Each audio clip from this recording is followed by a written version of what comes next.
everybody? It's me, Francisco, joined by my good buddy Charles here. Andrew is he's out. He's out with the bronchitis. He's got it bad.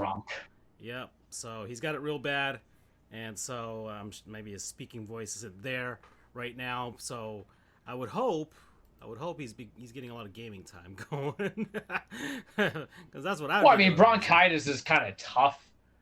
Yeah. But yeah.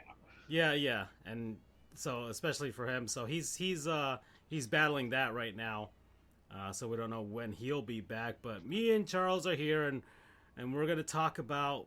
There's a few things. We got baseball. All-star teams have been announced.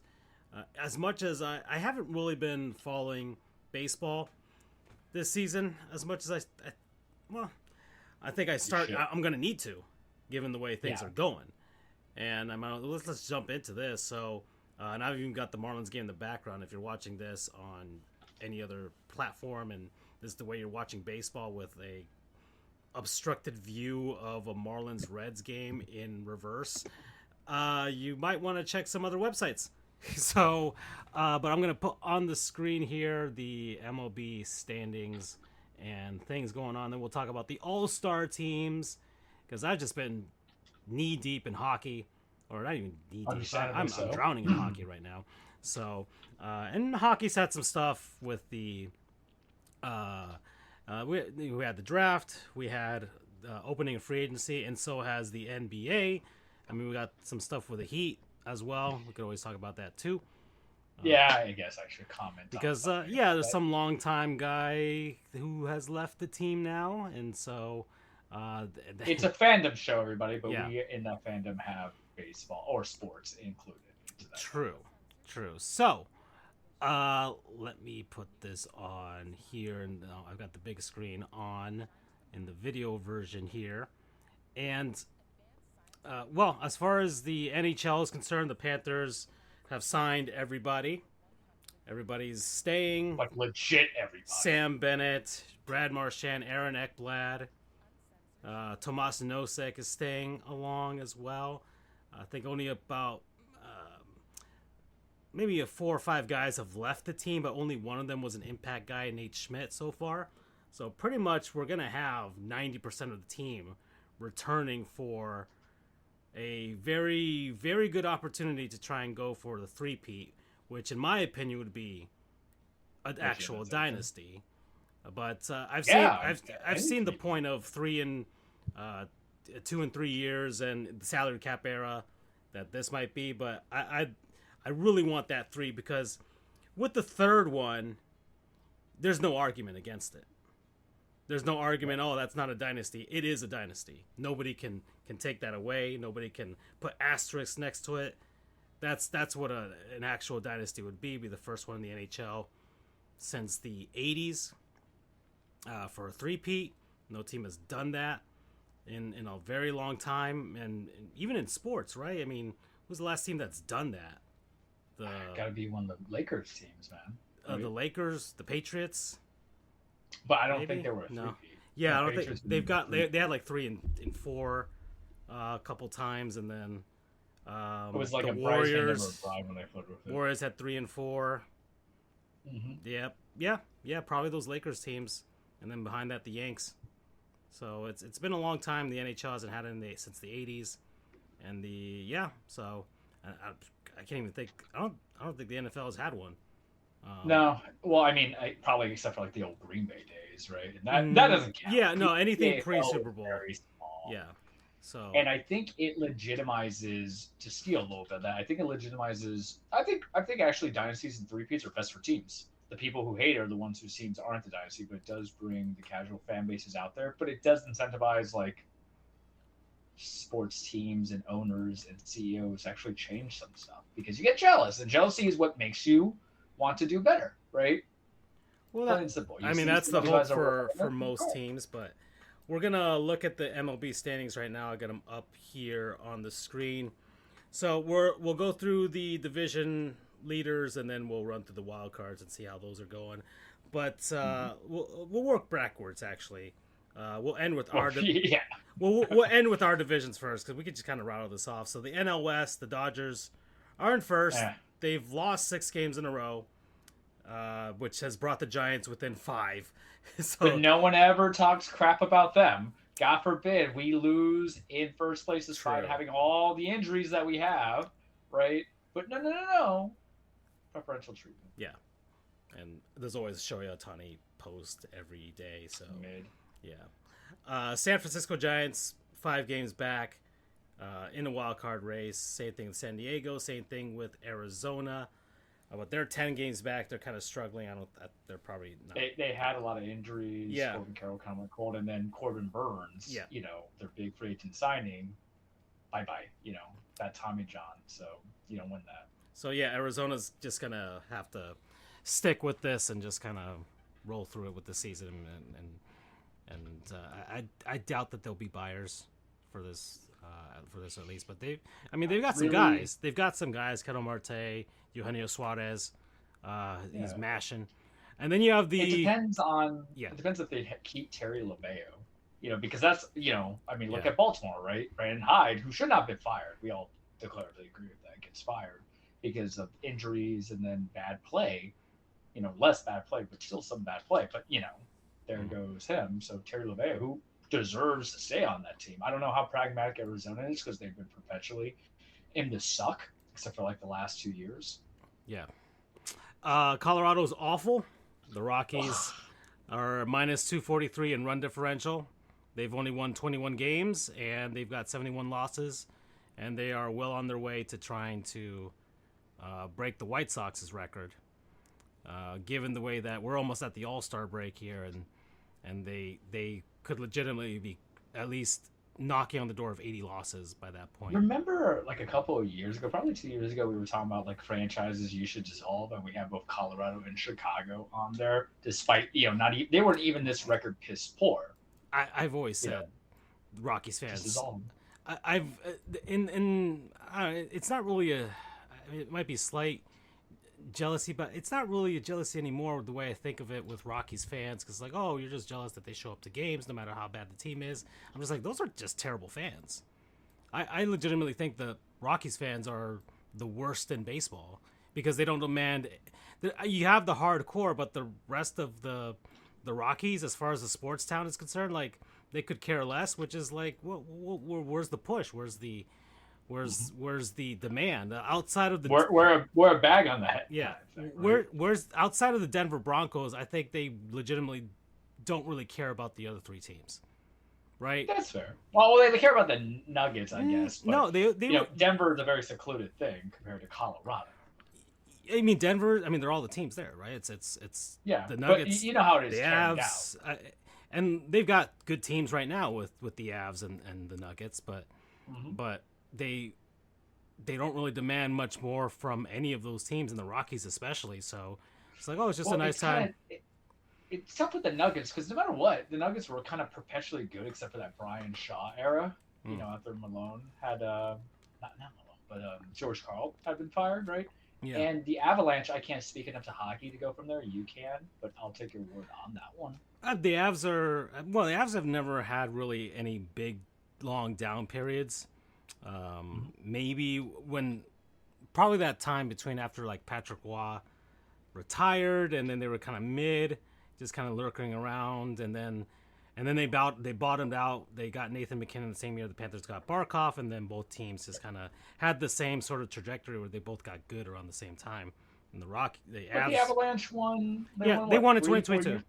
Yeah, they won in 2022, so they broke out of it. It's a good franchise, and they're run by Joe Sakic, and but did them and Denver win it the same year? That's so interesting. Back-to-back years. Back-to-back. Yeah. Okay. Gotcha. Yeah. And then there's the Rockies. But anyways, Rockies fans, there's no incentive for that team to get better, so they never will. Wouldn't you say that's kind of like Seattle Mariners as well? I mean, like they got some, and you can't see me but finger quote, like legitimate star players, debatable right now on Julio Rodriguez. Yeah. But still. Yeah. Well, I guess, but Seattle's at least trying right now. I think they've tried every single, I don't think there's ever been a season where the Mariners haven't tried. It's just like, for whatever reason, they just can't do it. So they've always had legitimately good players and teams that if one thing had gone right, they might have actually made the playoffs. But All right. NL Central, Chicago Cubs leading. Brewers are right behind them. So that's going to be a fight for the rest of the year. It's like that every year. Boring ass. It's been the same for like the last 2-3 years now between the Cubs and the Brewers. The Cardinals are not terrible this year. So they've found a way to do some of their dark magic to be good again. The Reds are 500 right now, hanging around. First year of Terry Francona there. So there's actual improvement compared to whoever their manager was, Derek Bell or something like that last year. So, yeah. So I think they'll probably be better next year. I mean, everywhere Terry Francona goes, a team gets good. So they'll probably be good by next year. And then the Pirates, it's like Doc Rivers, but legitimate. And the Pirates, who are everybody's just waiting for Paul Skeens to just leave. So that's all that we're all waiting for. So, and that's the only thing good about that team. To New York. Yeah, everybody keeps saying that. O'Neal Cruz isn't bad. No, he's not, but I think he's been injured and things like that. Yeah. And it's just everybody's kind of buried there in Pittsburgh. And they have Brian Reynolds in center field, who also made a big mistake by signing a huge contract there and should have just left. But they can just trade him later, so they'll probably do that anyways. Right, I'll just move on to the AL West, and then we'll get to our divisions after that. The Astros are in first, so Astros are back again. Still a good team. Mariners are behind them, 6.5 games back, so Astros are kind of starting to pull away here. Texas Rangers, like one and done with that World Series. Well, they pulled the whole let's load up on them vets like the Yanks did instead of staying in contention like we did in 09 after. They just died. But it's fine. You got Jake DeGrom, a title. Yeah. That's all I care about. Yeah, a bunch of people there. So the Angels are still mid and terrible, just like the kind of stuck in purgatory where they're just not bad enough to get anybody good, and then not good enough to even make the playoffs. Well, Mike Trout's not dead and dying because his batting average is down this season, but your kind of designated hitters kind of have that happen because they transition to just hit the ball when we need you to hit the ball. Then you're good. We're not going to care if your batting average is 227. It's the Giancarlo concept, right? I don't need you to be hitting 300, brother. I need you to hit dingers. And he did miss some games, and he's still a super likable player. So yeah, but I think they've moved him to right field now or left field, so he's not playing center anymore. All right, and the A's are in Sacramento, and it's terrible. All the players hate it. I think Luis Severino was their only he's their highest paid free agent in their entire franchise history. And he made a huge mistake because he hates it in Sacramento right now. He didn't make a huge mistake. The guy had to get paid considering he got paid. You got to remember. But he's in the worst the man was in the ERA levels of a 7 as a starting pitcher with the Yankees, and then went to the Mets, rehabilitated a little bit, little being the very operative word here, choice word. So you got to take it, man. You need a job, right? Yeah. We're cutting unemployment, boys. We ain't giving you no money, no welfare. You gotta find a way. That's Luis Severino mindset. Let's go to Sacramento. Yeah. The Detroit Tigers are the best team in the major leagues right now. Good for them. So right, AJ Hinch has has proving he's an actual good manager and didn't need the trash cans. But that was Carlos Beltran's whole shtick, right? So yeah, that was his whole thing.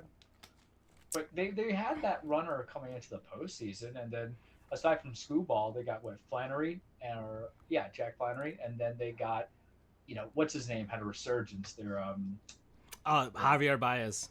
Javier Baez, yeah, who was just they moved him to center field or something like that. They moved him into the outfield, and he just suddenly became good again. So and that happened, but yet he doesn't get tested for steroids. Right? He's not Dominican. Exactly. He's Puerto Rican. The Royals, the rest of the American League Central is just awful. The Royals are 45-48. The Twins are 44-47. The Cleveland lost 10 games in a row and are out of it. And then which is so tough because we all kind of like Jose Ramirez, right? He's a big beefy boy who, they went to the ALCS last year. And they just kind of... It's like Manny Ramirez without the ego, if that makes sense.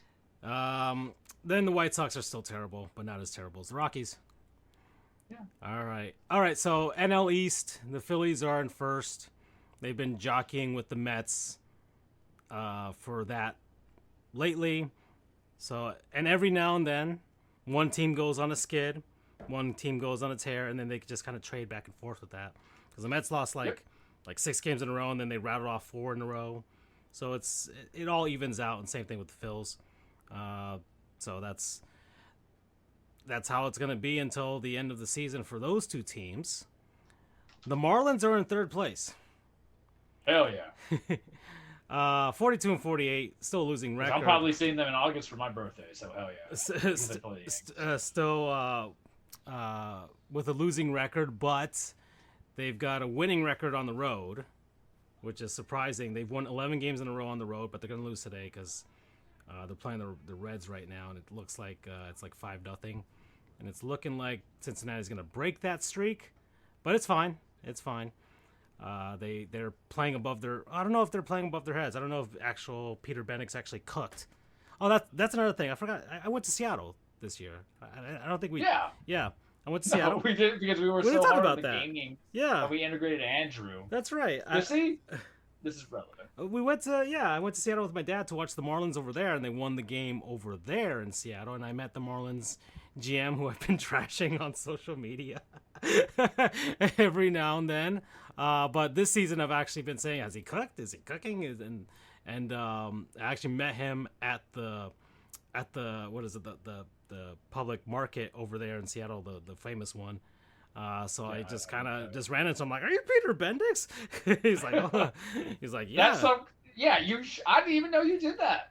Yeah, I did. That's like a first time. Yeah, I never told that to you guys. Well, okay. No, yeah. Yeah, I tweeted it, but yeah. So yeah, I met him. We shook hands. Follow us on Twitter, Charles. I did. Oh yeah. Do the plugs. Sports Goofs _Goofs. Stanford Holays, Panthers historian, Marlins historian. You know, you gotta know when to plug it, man. You're too rusty. So I was me and my dad were walking around Seattle. The game was later on that night, and we were just walking around the fish market, and I'm like, "Is that Peter Bendix?" And I'm like, "Bobby," because my dad will talk to anybody. He'll just go up to anybody and just be like, and he's like, "Excuse me, are you Peter?" And he's like, "Yeah." And I'm like, we came all the way from South Florida. Oh, okay. And then we I did say, and I did legitimately mean this, that the team does play with a lot of heart. We did call up Agustin Ramirez at that time, was our sensational catcher right now. Could be Rookie of the Year. One of the, legitimately a very, very great pickup. And just getting all these extra base hits. He hit his first home run in Seattle. We saw that at that game. So we saw that too, and I did legitimately say, look, hey, I think this team does play with a lot of heart. Nobody believes in them, so we'll see what happens. It's like, okay, and then went off in our separate ways after that. But yeah, that did happen. I went to Seattle, saw T-Mobile Park now. That's what it's called, and nice stadium. Nice weather in Seattle. I legitimately think I could live there. I really do think it's not perpetually 95 degrees. Yeah. Obviously, I haven't gone. I haven't gone in the winter, so it's different. But the city was fairly clean, for the most part, and the market was nice. My dad loved it, and like compared to the last city that we went to, which was Philly, he loved. I'm sorry. Release the chats one day. I don't know how we made Philly nice in comparison to some of the debauchery. Yeah. So when you contrast from that, yeah, Seattle's fantastic. But even then, yeah, it's one of my favorite cities I've visited so far. And Mariners do it pretty good over there as well. We sat right behind the Marlins dugout, and just had a great time there. We went to Mount Rainier to see the mountain.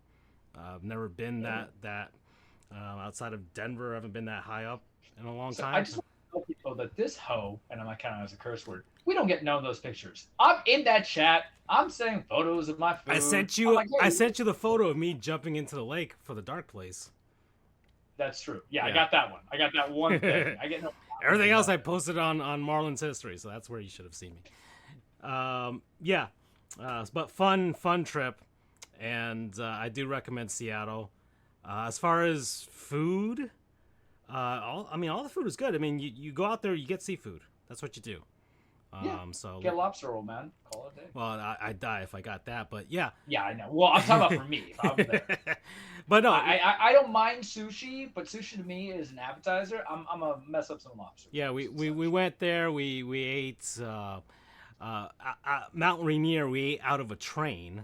There was like a restaurant. They turned like this old train into a restaurant, and it was like, let's eat in there. That's kind of fun and dumb, right? So we went in there, and had some fish over there. I was just having fish all over the place.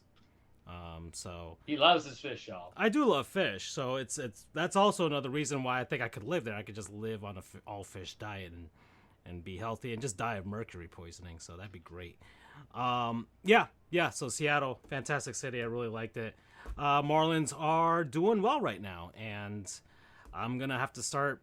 I have been starting to wind down the Stanley Cup high right now. The names are being etched into the cup, and then we'll eventually get each player getting a day with it. But I'm finally kind of getting it out of my system a little bit, and NHL free agency and all that stuff happening, and Panthers keeping everybody. So now I'm just kind of like, okay, now with this Marlins team who is doing well, and we fleeced the Baltimore Orioles because our all-star this year was in a trade for Trevor Rogers of all people, who's not doing well for them. Well, nobody's doing well for Baltimore right now. So Marlins are doing great. They're doing better than the Braves, who have lost 5 in a row. Marlins surpassed them. I still think Ronald Acuna Jr., who is starting the Exactly. How is he gonna start? The man has I understand he's putting on some baby bombs right now. It's in Atlanta. That's why. Yeah, sure, the body of work. And my paralegal is a Braves fan, and so I would not let him live up when Acuna got the MVP for the NL season. What, for stealing big bases? Yeah. Okay, he's a pizza box snatcher. What am I supposed to do? That should have been Freddie's, or that should have been Mookie's. And still to this day. And the Braves, I hate the All-Star, man. The Braves' biggest mistake was not signing Freddie Freeman back, because he was the actual soul of the team. He was, at least, and he's the reason. He got hurt in their World Series. No, he got hurt before. He got hurt like 6 months before they got when he got. That's what I'm saying. Like in general. When he got hurt, that's when the Braves took off, and so he puts up numbers, but he's like Carmelo Anthony, who just got the cover of. That is damning. They just put him on the cover of NBA 2K26.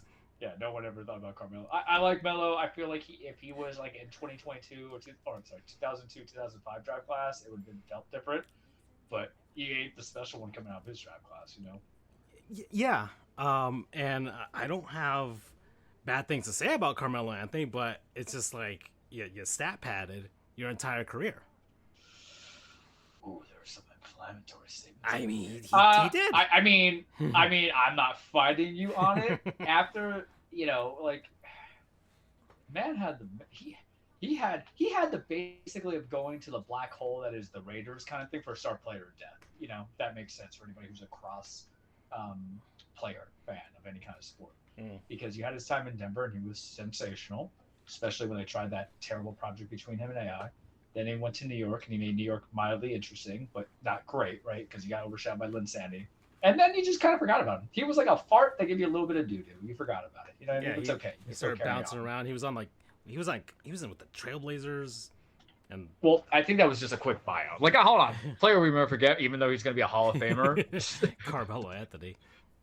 Yeah, I'm not even looking at stats. I know they're gonna pop it in. Yeah, but national champion, took Syracuse to the big one, and here we are.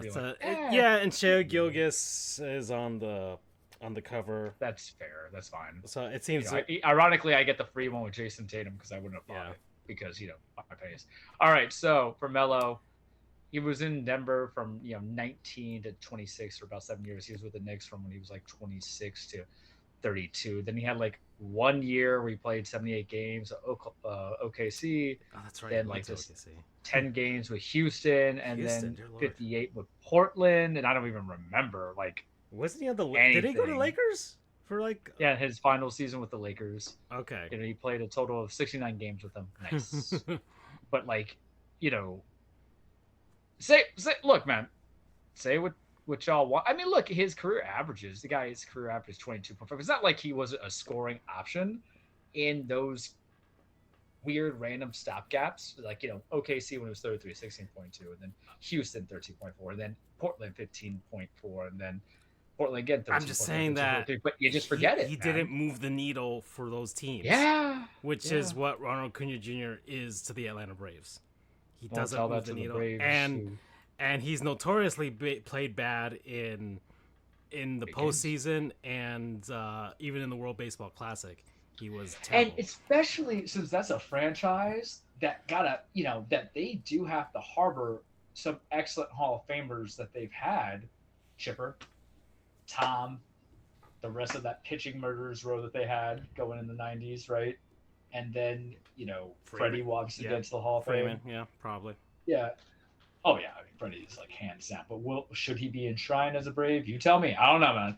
Yeah, he probably will because he's a classy guy. But the petty in me is like, no, don't do that. If he gets a second one in LA. You already got two, man. You were the big game changer. It wasn't the Shohei stuff. Really, like, Shohei was a big game changer. Let me rephrase that. I will acknowledge that as a hitting perspective, but you overpaid on a guy for a designated hitter. But hey, you're not the Mets, so right. But like it is a 1-2 combo because Freddie was consistent in the World Series victory. I was about to play out that first motherfucker just bombed us. Trust me, I know. I hate Freddie Freeman because I always wanted him. Yeah, always. All around good dude as well. He's invited to the cookout too. People don't realize. So completely. Yeah, especially speaking of cookout, Charles is black. God. You want to give some backstory on that? Yeah, I just want to a tangent on this. Employers are gonna be like, "What is this?" I'm like, so I was just dicking around one on ChatGPT, and I was like, I don't know, let me just throw something in there, and I kind of just like I put like a link to our show from one of those websites that kind of aggregates all the stuff our podcasts have done and stuff like that. I'm just like, just create an image of the show, just like of the show, and it just like it popped out. Probably the funniest thing I've seen in a while. It popped out me, fairly, except I was kind of ginger, which is weird. You look like you drink craft beer every day, and you like your chai latte with fake milk. Yeah, I had glasses on, but I had a Florida Panthers jersey on, so I'm like, okay, that makes sense. Andrew was just the UCF mascot. My theory, because I believe he's that Fear UFC the Pegasus or UCF Fear the Pegasus guy, and Andrew's like, it's not me. I'm like, sure. Yeah, I can tell online Twitter trolls when I see him. Yep. So, and then you were just I'm trying to compare what you look like. Oh man, I'm trying to think of a show. I don't know how to make that. Wait. It's just like, I think it was like American Dad, where like Steve and all of them were like reminiscing about a summer, and like they had one black friend, and he just showed up out of nowhere. You kind of look like that guy. So my problem is, I feel like I look like that. But the ChatGPT thing is like, remember the old comics where the guy would have like the grim sense of humor? Yeah. And I don't know I'll find it. But yeah, like I don't want to digress into it. I'm looking at it right now. It's beautiful. Yeah. It's the most beautiful thing I've ever seen in my life. It was absolutely perfect because of everything in the chat and people who know me and what kind of food I like and what kind of music I might listen to. I'm not running into any kind of stereotype there. And I'm hoping it kind of aggregated everything you've ever said into like. It really feels like. It's like, well, because I didn't give it a description like describe what we look like. Based on our comments, but it kind of just popped that out. I'm just like, what kills me is that I should look, your character should look more like me when I had the beard, looking like a more handsome Jaden Vance, but I can't. I'm just looking at. I have no character to compare it to Yeah. at the moment. I'm sure I'll find it. It's just perfect Yeah. every step of the way. So hold on. I'm actually gonna post it on the video version right now. It's beautiful. So let me get image. Let's just load it, and I put it in documents real quick. Oh, where'd it go? There it is. All right, so I got it there. That's our show. That's just yeah.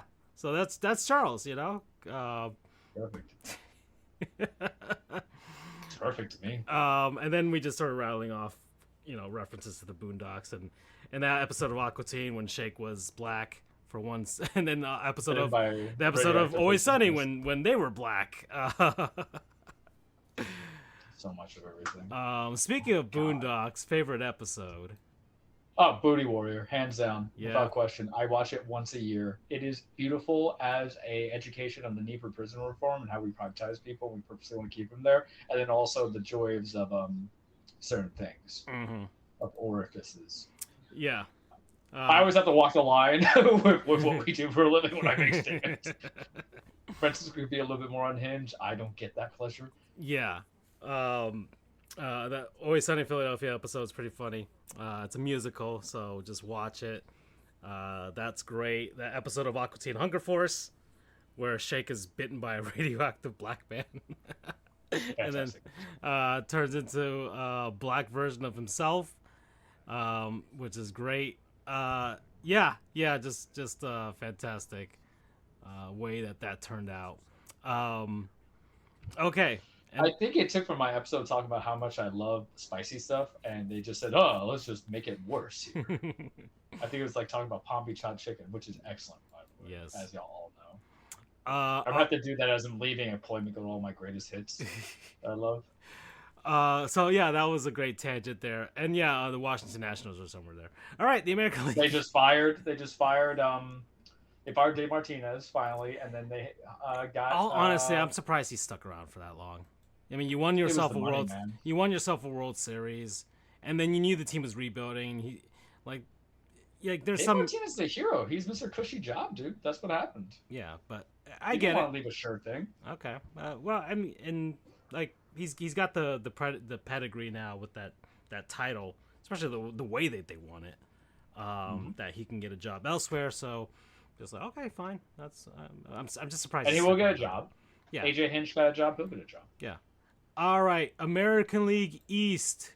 Work from the bottom, work away to the top. The Orioles are bad, and minus 83 run differential. They can't pitch, and they just can't pitch. They can't hit. They can't do anything. Nothing's going right for them. Fired their manager, and we just talked about that. The Red Sox are 48 and 45. They've rattled off 5 games in a row right now. So they're just kind of they're looming back there. They traded out Rafael Devers because they kept moving around. He was upset about that, and they finally sent San Francisco. May I hook onto that for 2 seconds? Yeah. What that is the fakest franchise that you never want to be drafted to. It's only the scrubs like Damon. You know, they love to cast us, right? They made their name and bread and butter off of players that played elsewhere to go successes, but anytime you have a homegrown legend, and they've had 3 homegrown legends just in the last 10 years, and they just sent them out. Mookie. Yep. Bogarts, which is debatable whether or not it was bad to send them out, but stop giving people 13-year extensions then. Mm-hmm. You know, just trade them on a low value instead of trade them with a contract. And then Devers. And I always like Devers. And, you know, that's the problem I have with that. Y'all know I hate that organization, so I'll always hate them. But, like, Alex Cora is just the devil to me. He should not be allowed to be managing in the MLB. What the hell? But yet, I'm going to hold myself back. I was about to say some, like, stuff that was going to get me in trouble. But it's fine. But you look at, like, the quality of, like, every GM kind of does it, and then they say, we're going to be a better team without him. Anybody could be a better team. You can have a winning season by just being a shade over 100 in baseball. That's like 88 wins, you know, that's it, or, you know, something around that measure. Don't make me do math, please. I'm a lawyer still for now, right? But you want to always have the end game being championship or World Series, right? That's the mindset, and then they really just play. I'm about to drop the nuke. I have never seen a team that literally, aside from the last 15 years, does not have this historic organization, right, of importance. Make it seem like we're the Red Sox. You guys are gonna love it, and they feed you this bull crap. Literally, that's who they are now. You had amazing stuff that happened with Tito and the team they had there, and who you brought over, because you had to bring over Ortiz, you had to bring over Manny, and you had to bring over every back and blah blah blah blah, right? And then you have the cheaters, your pumpkin eater, Alex Cora, who should be banned. And then after that, on the steep decline, you're rested on your list. I'm sure they sell a lot of casual merch, right, coming into it across the places not in Boston, but you at least have to kind of get something, because when my team gets flack from it, at least we can say we made the World Series, right? We lost, sure, but we made it, right? Or we've gone to the ALCS in the Spence, got tapped real hard by Houston, but hey, we still got there. But you take away, their title in 2018, and then he's out. They put in Valentine, and then he's out.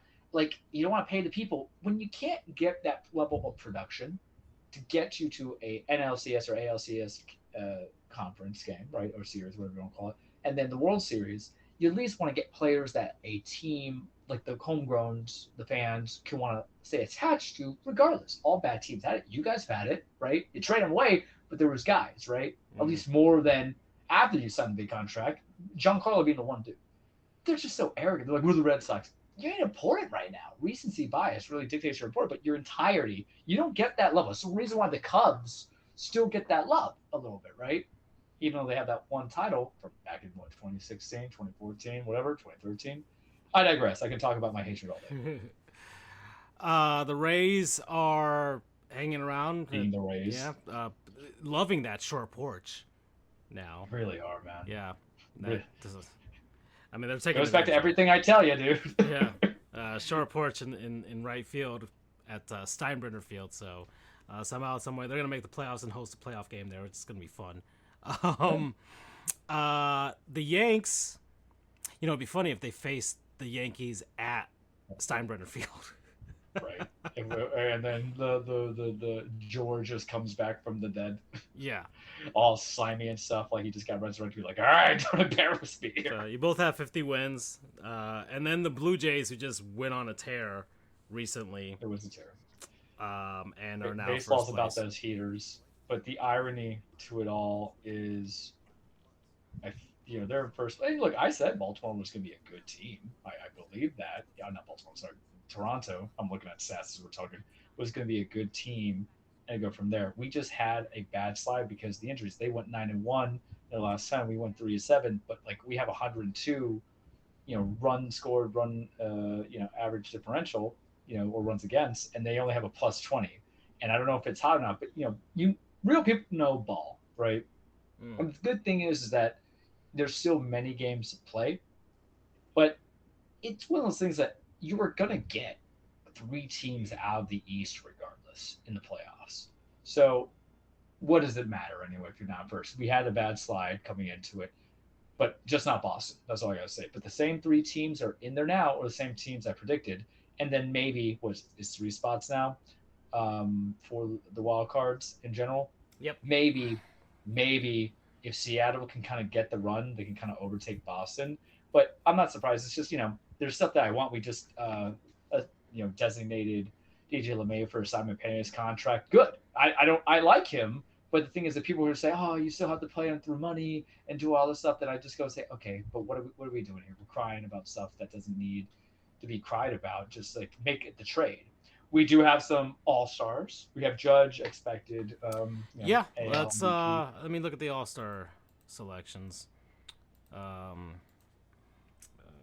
MLB All-Star Game. But, good for Toronto, but you still have to show up in the playoffs because they always have they're sneaky. True. Every time they've always lost run, in the wild card round in the first round. Yeah. Yeah. Okay. I'm gonna sweat it. So but I hate Aaron Boone. 2020. Yeah. 2025 All-Star Game.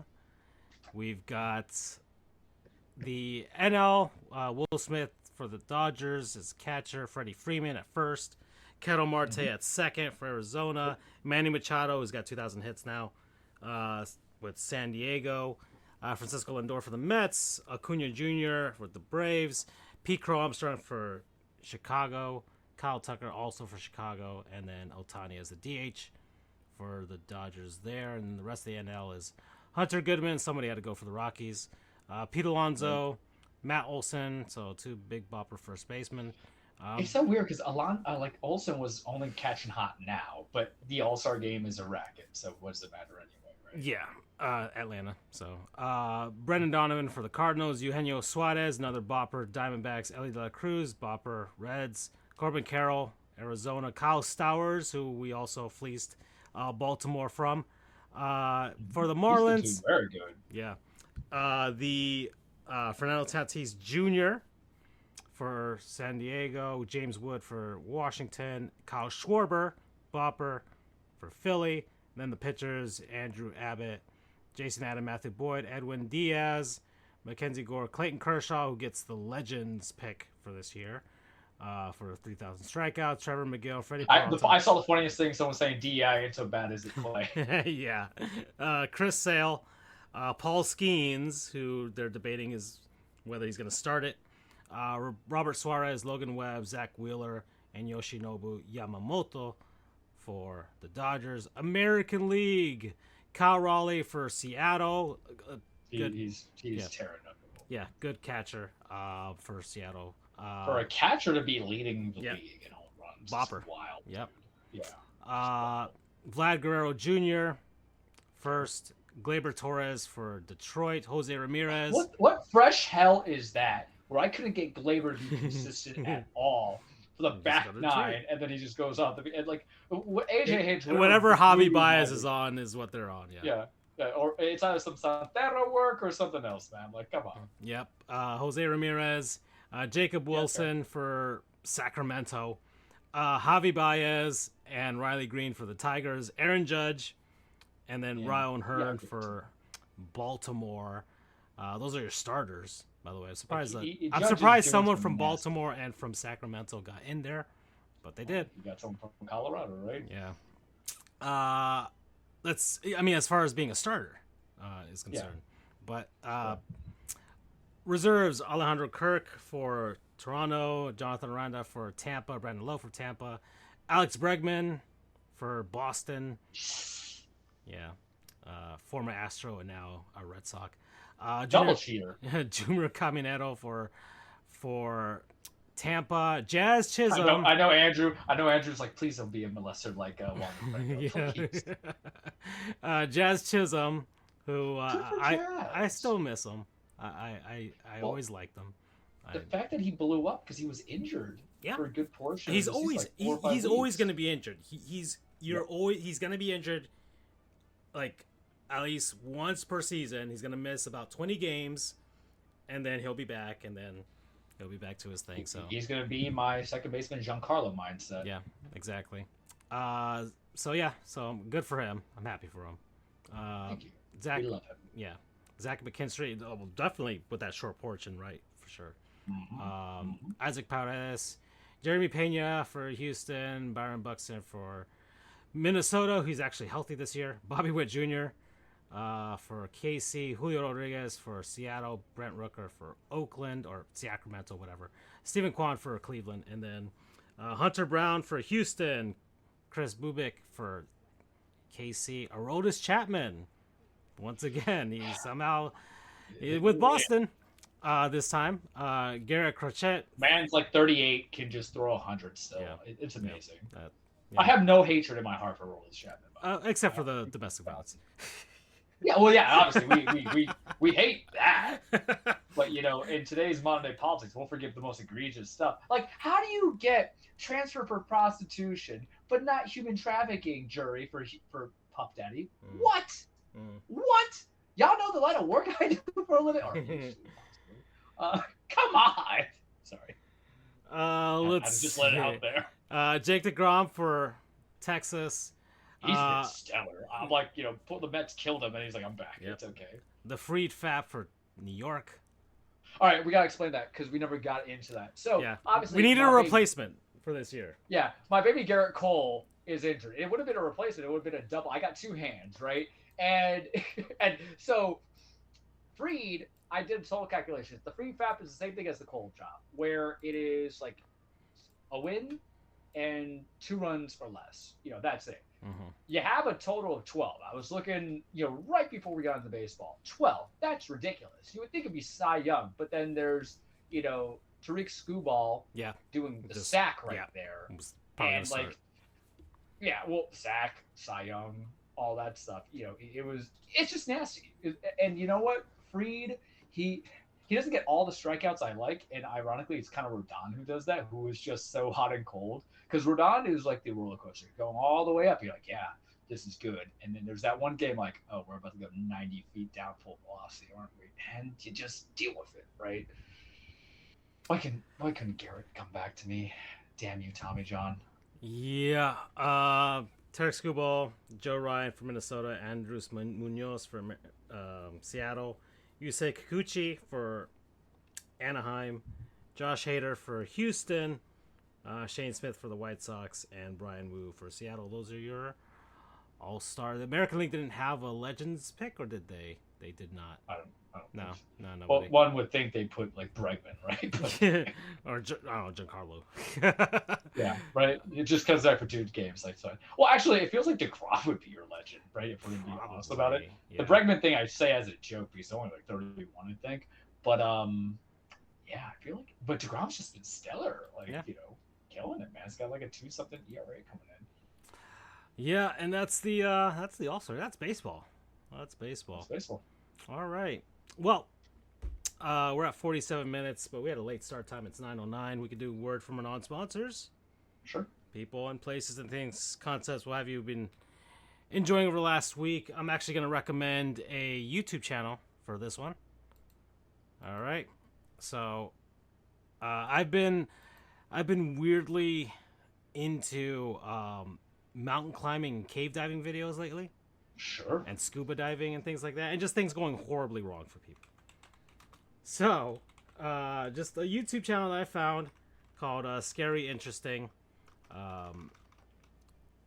This guy, he's from Canada, talks about just these interesting videos of just horrible things that went wrong for people during just all kinds of scenarios, from industrial accidents to ship sailing to cave diving to construction to just all kinds of things, mountain climbing and visiting national parks, and from people that were legitimately just like, yeah, I'm gonna go climb that mountain, something goes horribly wrong, to people who are just kind of like, I'm visiting a national park and then we're not gonna do anything super dangerous, and then things went horribly wrong.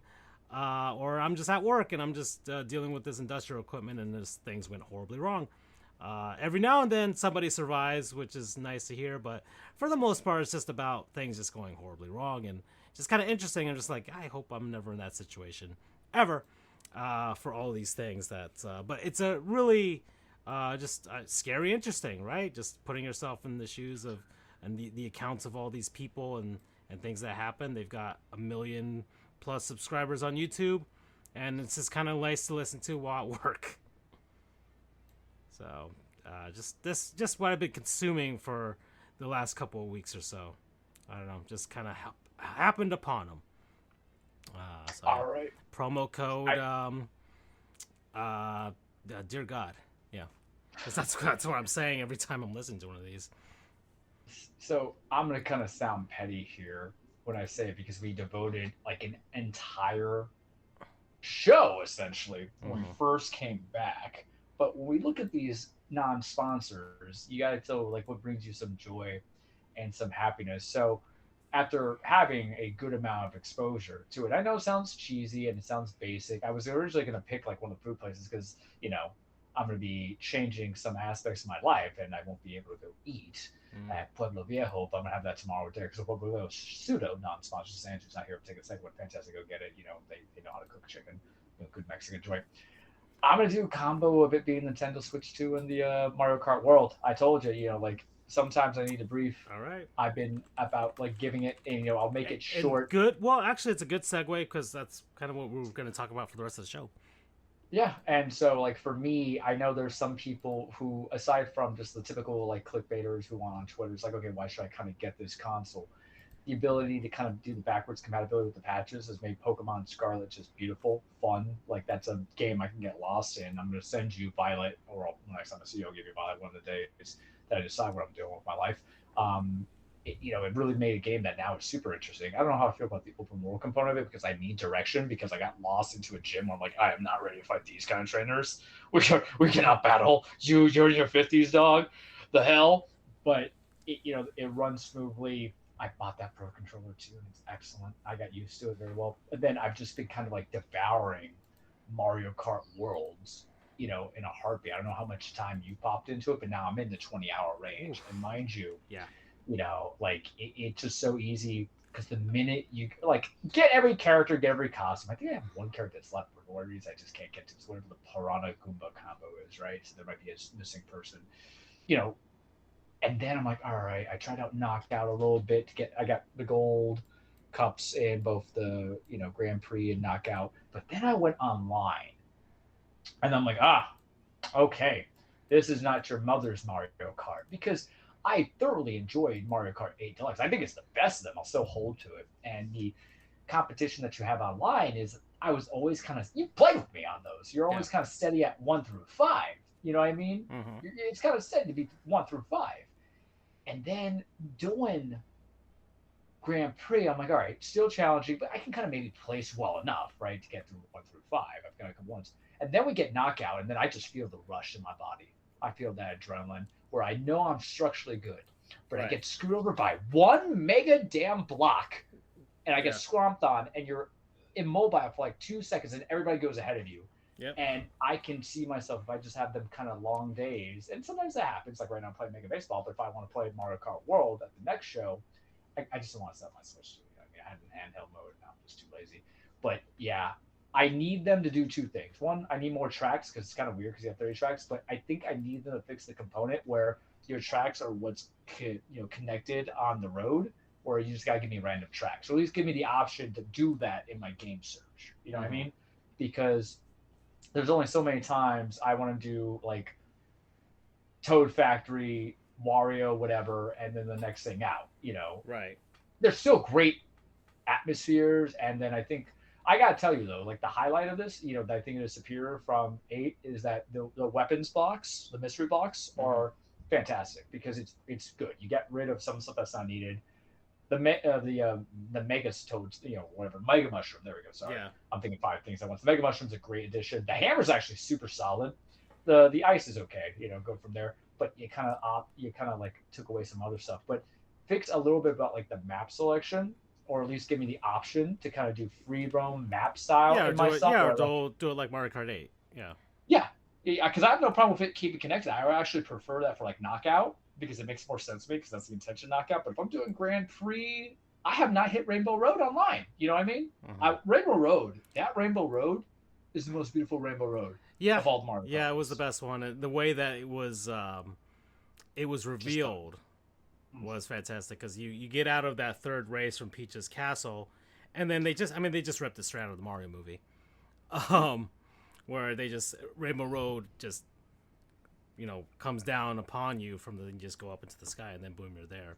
So and then they split it into like 4 different parts, so it's a long track, but you're entertained throughout the entire thing, and the soundtrack is just so stellar. And it looks like from people who are saying like it looks like it was explorable in the free roam and they just didn't make it. Maybe it'll be a DLC in the future. I don't know. Yeah. I'm hoping. So I throw the Switch to Mario Kart Worlds and give it as a combo plus that controller. Promo code, next step. Yeah. So far, having a lot of fun with it still. I kind of dropped it for a little bit because I just played so much of it at this point. Won my first knockout tour recently. How was that feeling? I think the highest I got was like second. I got first. I won last night, actually. Yeah. Excellent. Yeah, so I won for the first time last night. You have all the costumes and everything like that. I've tried the camera feature already. because you can just grab an old webcam and kind of Yeah. hook it up, and I mean it's there. It's not really groundbreaking, but it has been fun because my sister and the kids and everybody are sick with COVID, so I haven't gone near the house. But what we have been doing is playing Mario Kart, and with the microphone, that Switch 2 microphone, like it is clear from afar. Like whatever technology they did for noise canceling, all that stuff, it works. It works. So, fantastic. question on that, if I may, because I have the Pro Controller, I could use the head jack. Which, hey man, I got like a USB audio jack somewhere, hanging in there. But like, how are they getting it? Is it from the system itself that they have the noise canceling? Yeah, Wow. yeah. The system itself has a microphone this time. So, Interesting. So that's what it is, and then you have the camera, but I have an old, like, I don't know, 15-year-old webcam that I'm using, and it works. Any webcam should work, yeah. Yeah.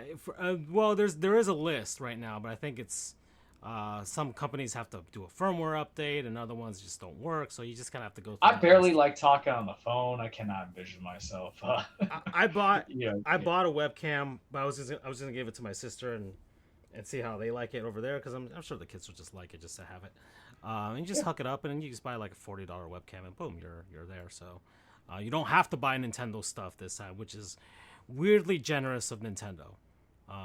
Which is, I mean, this whole generation so far with the Switch 2 has been weirdly generous of Nintendo, which is probably why they jacked up the price of Mario Kart. But like me having my little hard case with like 12 games to hold is good enough for me. Yeah.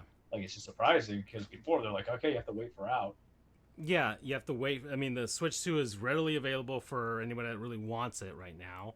There's plenty of accessories that are good for it, and all of that. There's you can still use everything that you've used for the Switch 1.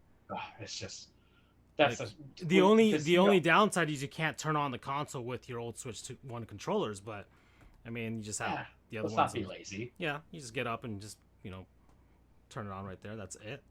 And yeah, so far it's nothing's been missing. Nothing's so once again, we've already reviewed the console so far after a month that we've had it. But so the honeymoon season's over. That's what we're talking. But we're about to hit Donkey Kong next in a couple weeks, right? So I'm about to be a big old ape. I'm really excited for it. Coming down. The people, it's the Mario Odyssey team that made it, and it just looks fun. It just looks fun to smash things and do all the platforming. When we saw that direct, that was the game I would not shut up about. Yeah. I was like, Mario Kart's one thing, but I was like, no, there's something special here. I see it. But as far as the rest of the year has gone for us, as far as gaming is concerned, I'm pulling up my list. Charles got his notes app with his list of what we've done so far. It's kind of like a mid-year review, right? A little report card. We're a fandom show, everybody. Sometimes includes sports, sometimes it's games. And we're trying to get Andrew in on this, and he did play a little bit. And I'm trying to inch him in there, Charles, with that Halo. So I will install Halo Master Chief Collection on Gloria here, and we will play some Halo 2. Which I genuinely do want to play, because I played Halo 1 and Reach already, so I enjoyed that. And I like my retro games, you know that. That meme I sent you earlier today. Yeah, I'm a 25-year-old video game, and I'm playing it on a brand new gaming PC. So I've beaten 17 games this year. For the most part, majority of them just I haven't had, aside from, we'll go through them here. Let's start. It goes in alphabetical order. It's not going to go order in the way that I beat them. I played Airblade on PS2, on my PC, obviously, with the 4K and the widescreen and all that stuff. It's just a generic. It was around that time when you had all of these extreme sports games, where you had Tony Hawk, obviously, is the pinnacle of that. Waiting for 3 and 4. That's coming next week. Yep. So, and I have I'm like already there, man. I've got Game Pass. Andrew, you've got Game Pass if you're listening to this, because that should be something that should scratch your itch from, because he's kind of feeling that period of, I guess, the GameCube, PS2, Xbox, it's a 360 era, all that. So He wants to play catch up. but that goes along with it. It's a remake of those two games. Why not play that, right? But Airblade, I remember playing it a long time ago at a friend's house because he had it when he got his PS2. It's like one of those cheap games that was bundled with it, and not bad. It's short. It's a really short game. That was way back when they just had like 5 missions and you were done with it. So like 3 or 4 hours, 2 hours actually. That's how long it took me to beat it. But just kind of fun. You know, the mechanics are good. It was made by Konami, I think, or Namco, one of those two. Just kind of a dumb fun. I'm like, fine. Ape Escape 2, played that. Also PS2 game. Solid games. They don't make Ape Escape anymore.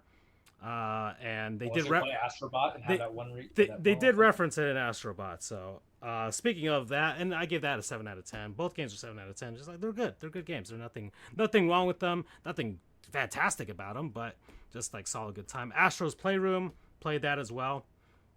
I gave it an 8 out of 10 just because of the longevity. Obviously, Astrobot is the entree, the main course. And I just haven't had PS5 time lately, Charles. It's okay. But she'll be there when she needs you. Yeah. That and RoboCop are waiting for me back there. RoboCop is so much fun. Sorry. I did play it. No, I played the first mission of it. And yeah, just like, making guys' heads explode. I mean, it does not mince words on the gore. Neither did the movie. So it's just kind of along the same line as the movie, which they have Rogue. They have the standalone story that's coming out this month too. For RoboCop, the continuation. Yeah. Oh wow. Yeah.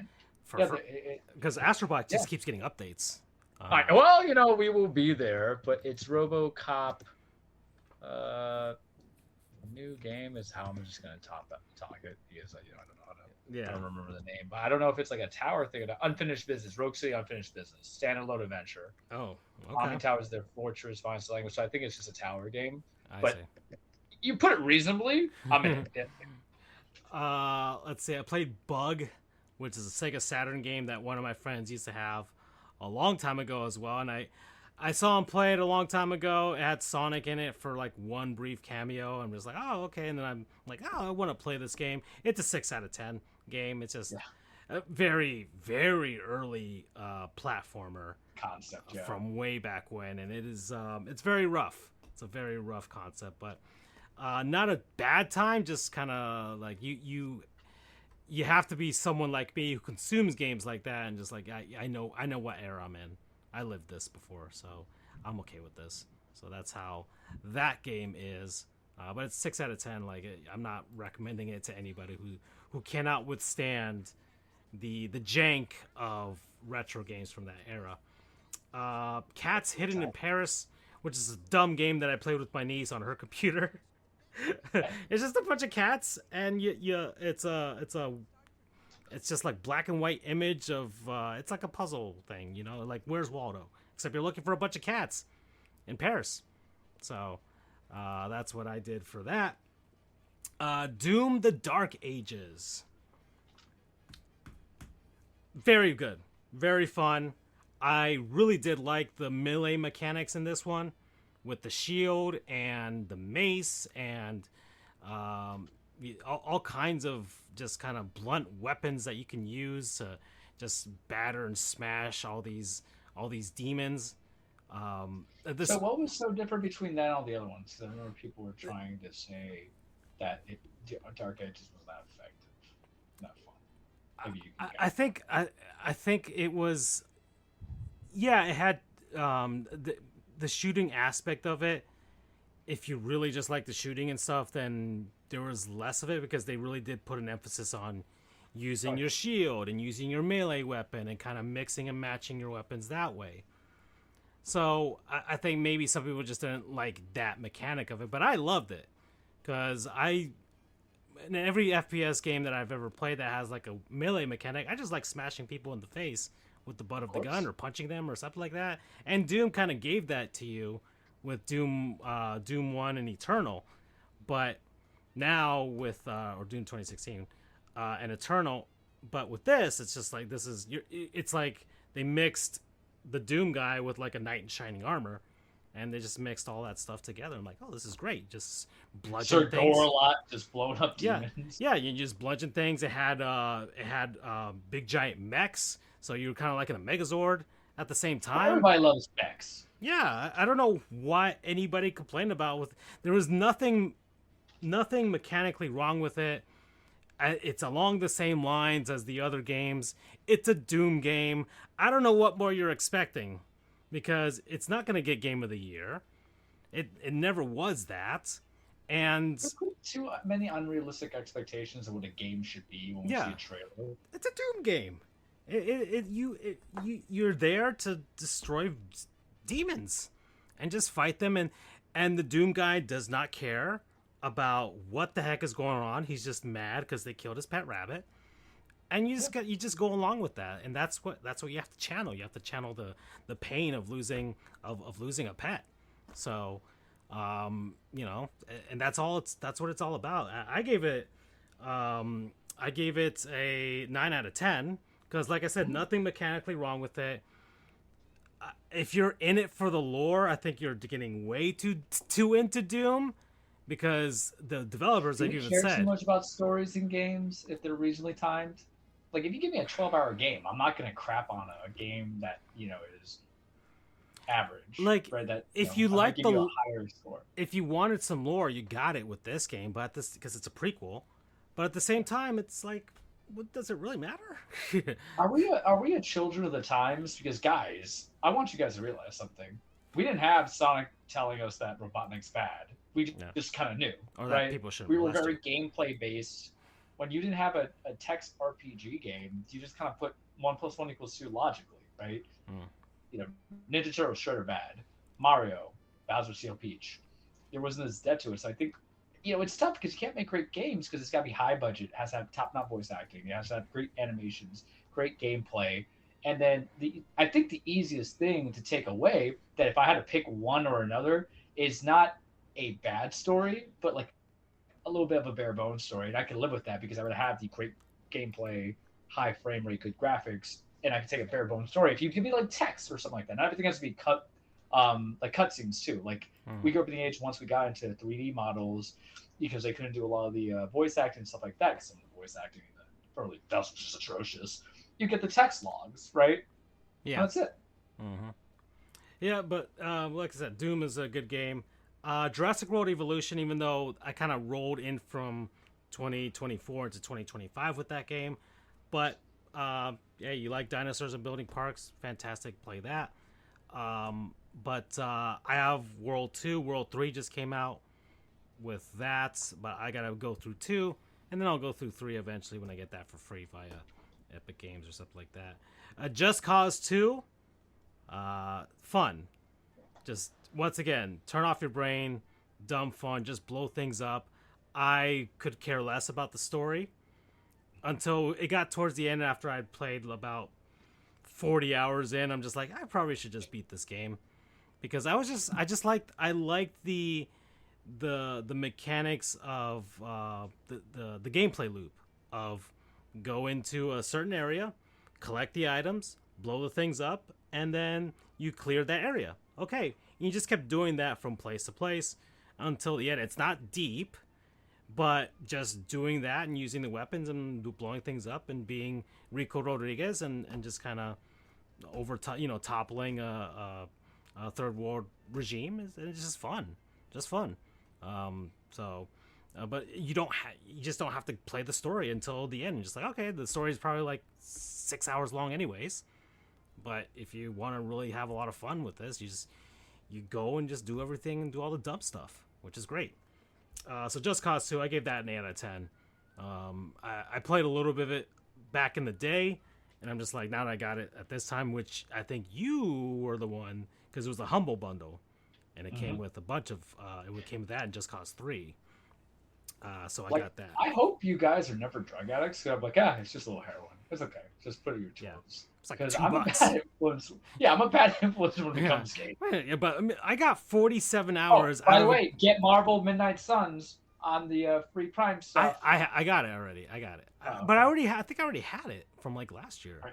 I don't Yeah. know. There's too much free stuff that Yeah. comes in. But Sometimes. yeah, Midnight Suns. I know you loved it. You love Peter and all those guys. It was kind of like a dating sim for you in a weird way. Listen, all intents and purposes, we gave it a dating sim It was a Marvel dating sim for Charles.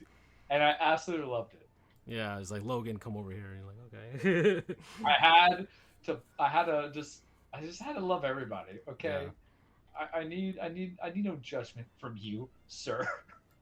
I mean, it legitimately was. When we released It the really chats, was. Like, when we it was the released the best group part chat, 34 whenever The years. Last of Us to Die, we're gonna like it got really like it's June, so it's no longer Pride Month, but still. I was taking photos and sending heart shapes every time I saw Yeah. Peter because I knew he was in it. They took their damn time Yeah. to get there. Great Yeah. game. Fantastic. 8.5 out of 10. Katamari Damacy played that as well. I love how Andrew is like Katamari, and Andrew, we love you. That's how I'm gonna say it. But you can tell games that would totally be his type, kind of thing. And this man today said he had a favorite number, which is 9. I'm like, okay, guy. I'm like that. That's just news to me. Yeah. But then he's like Katamari. He's like, is that Katamari the roller game? I'm like, yeah. Yeah. It's all starting to make sense Yeah. now. This Yeah. man's gonna be like, I like Lose Your Suit, Larry. I'm like, okay. But I mean, Katamari Damacy is great. The King of All Cause was a horrible dad, and the way he berates you for failing the missions is fantastic, but also kind of relatable. And so there's just something fun about rolling stuff up, just weird Japanese stuff too. So if you really, I think anybody can enjoy it. But if you have watched a lot of things with regards to Japanese culture, that's where it lies. That's where it We lies. played Yakuza. Yeah. That tells you what you need to know. If I could get that boy on Yakuza, could you Oh imagine? God, we got to get back into that world again. Seriously. It's there. It's just so many games. And then I'm looking man who raced his name. I'm like, oh, you're cheap. Yeah. I can play you. Mind you, I have 2 True. games that are about 80 hours a pop. Yeah. To pop in that because I'm pimping out 2, as you know. Mm-hmm. Yeah, and then you got Pirate Yakuza with Yeah. Pirate like a dragon. Let's see. Oh boy, I got Mario and Luigi Brothership. Go ahead, talk your hate. Oh my God. Talk your hate, King. So this game, I got this game back in November. It started off like, oh right, a Mario Luigi game. Oh my goodness, they animate them so well. The cell shading is fantastic. I like the art style. The Mario Brothers are very lively. It's obvious that they've taken a lot of cues from making them way more expressive than they've ever been. Obviously, the Mario movie has had a lot of influence on Nintendo, which is great. You're going to see it in Bonanza coming up as well. But then I hit, after probably like the first boss, and then I just hit a wall with this game because I just realized that the story, I didn't care about it for the most part, which is in a Mario RPG is a problem because the gameplay loop is obviously an RPG. So you run into enemies, you beat them, you get experience points, you keep doing that, then you upgrade your skills, and then all that stuff until eventually you can beat the bosses and get through it. And I was just I was picking at this game little by little. I would drop it for weeks on end. I would be like, oh, I'm going to take it on a plane, on a flight to Seattle, and then I barely played it. And then I'm going to take it to Denver and play it over there, and then I barely played it. And then, I don't know, something came over me because I realized the Switch 2 was coming, and I thought I'd beat it by then. I didn't, because I wanted to retire the Switch 1. I'm like, okay. But in a way, that did help, because it got one of the upgrades. One of the enhanced upgrades. It became 4K, which is great for the art style that it is. I got the 4K HDR with the 60 FPS, which just, like, if you look at reviews before that came out for the Switch 2, people talked about the performance issues, and I did see some of that too. That's why it was my non-sponsor, man. Yep. Because I saw with the Pokemon, I was like, we're good. Yep. They turned a game that was probably a 5 into a solid 8 right now. And honestly, if it didn't have that on the Switch 2, I think I'd still be trying to beat it right now, because it took a lot out of me eventually. Frame rate matters so much because you kids were not there for the PS2, PS3, 360 generation of the stuttering. It's just awful. So eventually, the story finally got to a point where there were actual stakes in the story, and I wanted to get through it, but then it just kept throwing something else at you, which elongated the story. And I'm like, this game could have been so much better if they cut out so much of the backtracking and just the entire middle portion. Like you could have cut out 10 to 15 hours of this game and it would have been solid because I was looking at, man, because I played Paper Mario. That was also on the Switch. Origami King. And that game was like 34 hours long, 30, yeah, around there, 30 to 35. And it's like, okay, nice and for an RPG, that's nice and compact.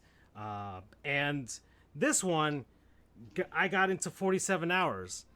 And I think you can look at the group chats and you're like, hey, Charles, I'm at hour 35, but I think I'm getting towards the end. And like, here I am at hour 40, hour 41, hour 42. And then it just kept As going. I'm like, how long to beat and just seeing your hell. Yeah. Like, this boy, get out. And then I just leaned into it after that point. I'm just like, well, I'm going to get my money's worth from this game. And I'm just going to get as much out of it as possible. So I did pretty much like 90% of the things in the game. I didn't 100% it. I got all of the, I got their max at the skill level. I got actually finished nearly all of the side missions. And then beat the game at the end. So there's really nothing more for me to come back to. So I got the most out of it, which was the point of this year for me. It wasn't the quantity over quality this time. Even though I did play a lot of quality games when I was doing the 100 games per year thing. This year I'm on pace for what my goal was, which was 25. I'm at 17, but Mario and Luigi took a lot out of me. But I finally got out of it. And now I'm free to finally play the rest of my Switch catalog, which includes eventually Bonanza, which I'm probably gonna just devour. Like, I feel like that's what's going to happen. I'm going to devour that game like it did Mario Odyssey. I mean, and then how long are you going to give me? That's the thing. I want to know. Odyssey was like a good 22-hour game if you really just sat and smell the roses. Yeah. But yeah, I think Donkey Kong, yeah, that's probably probably around the same time we got as Mario Odyssey, so 2025 around there if you really look for all the stuff. And Mario Odyssey, I nearly 100% it too. So I feel like Donkey Kong is going to be the same way. But yeah, that was Mario and Luigi. Mario Kart World. After 20 hours, I finally got through Rainbow Road and all that stuff because I really did a ton of the free roam compared to you. Yeah. So I was like, not giving competition. I'm a competitive man. Yeah, Francisco's really chill. Yeah, I hit the free roam because you knew I love Forza Horizon already, and I was. I do like the free roam though. Yeah, it's fun, but I knew I was going to devour that part, and I did. I got all the panels now, and every now and then I pick at it because there's still all the P switches and some of the medallion coins. Medallions. And so the free roam is good for me to try to learn how to do wall riding and jumping over stuff because that's such a foreign thing. And trying to find, I'm not dedicated to finding shortcuts because there's only a small sector of people who see it. But yeah, the wall riding still got to work with. Yeah, still haven't really much. I don't think the mechanic was used as well as it should have been, because I really haven't found much use of it for an actual competitive race. And I won a knockout tour without using any of that stuff. So, but once again, it gets back to basics with Mario Kart and everything like that. So good. Once again, 9 out of 10. I can't really. There's no fault in it. So if you're comparing it to 8, like there's some things about 8 that I really like. Some things about World that I really like too, and if you mix both of them, you might have the perfect Mario Kart right there. They did what I 8 asked already seemed like the perfect Mario Kart, so which is surprising. Yeah, they did. Sonic Colors Ultimate. Charles will as I kept saying, I just don't have time with the PS5. Well, when I did have time with the PS5 at my sister's house, I was picking at a 15-year-old Sonic game, which I already 100%ed a while ago.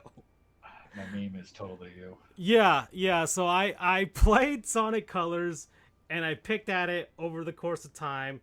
It's only a 4-hour game if you just blast through the story, which I did. I didn't really go for the red rings or anything like that. And I really did like Sonic Colors when I got it initially for the Wii. And I'm like, I'm going to go through this again. And I like the music, and it was just like, I'm back to this again, so I'm just going to pick at it. It was free on PS Plus, so why not? So I played through that game again, which I guess is the only game so far that I returned back to, because I don't replay games as much as you do, actually, Charles, because you'll do a replay of a game. Yeah, I mean this is true. I've also, though, however, took it to a Mario every December. That's kind of replaced it. Mm-hmm. But I did replay Uncharted, right? Lost 4. I do have Lost Legacy that keep up to honorance of it. You did Metroid Prime, the remaster. I did. So that's a good question, though. If it's been like 20-something years, my dog, when I was just stuck on like, a red, white, and yellow combo going to a remaster. But yeah, I'll take it. Yeah, because that's essentially what half my remakes are. Yeah, you know what? Yeah, sure. Yeah. I consider I kept the tradition outside of like the Resident Evil remake or something like that, where it's like they just redid the entire game. Yeah. From and it's just completely different. We'll count remasters. I'm assuming Metal Gear Solid 3 is going to be that. Delta is going to be that way as well. So I'm not going to count that as a replay of that game, anyways. To quote Letterkenny, we don't fucks with traditions. Yes. Yeah. 6. Yeah. So Sonic Colors Ultimate.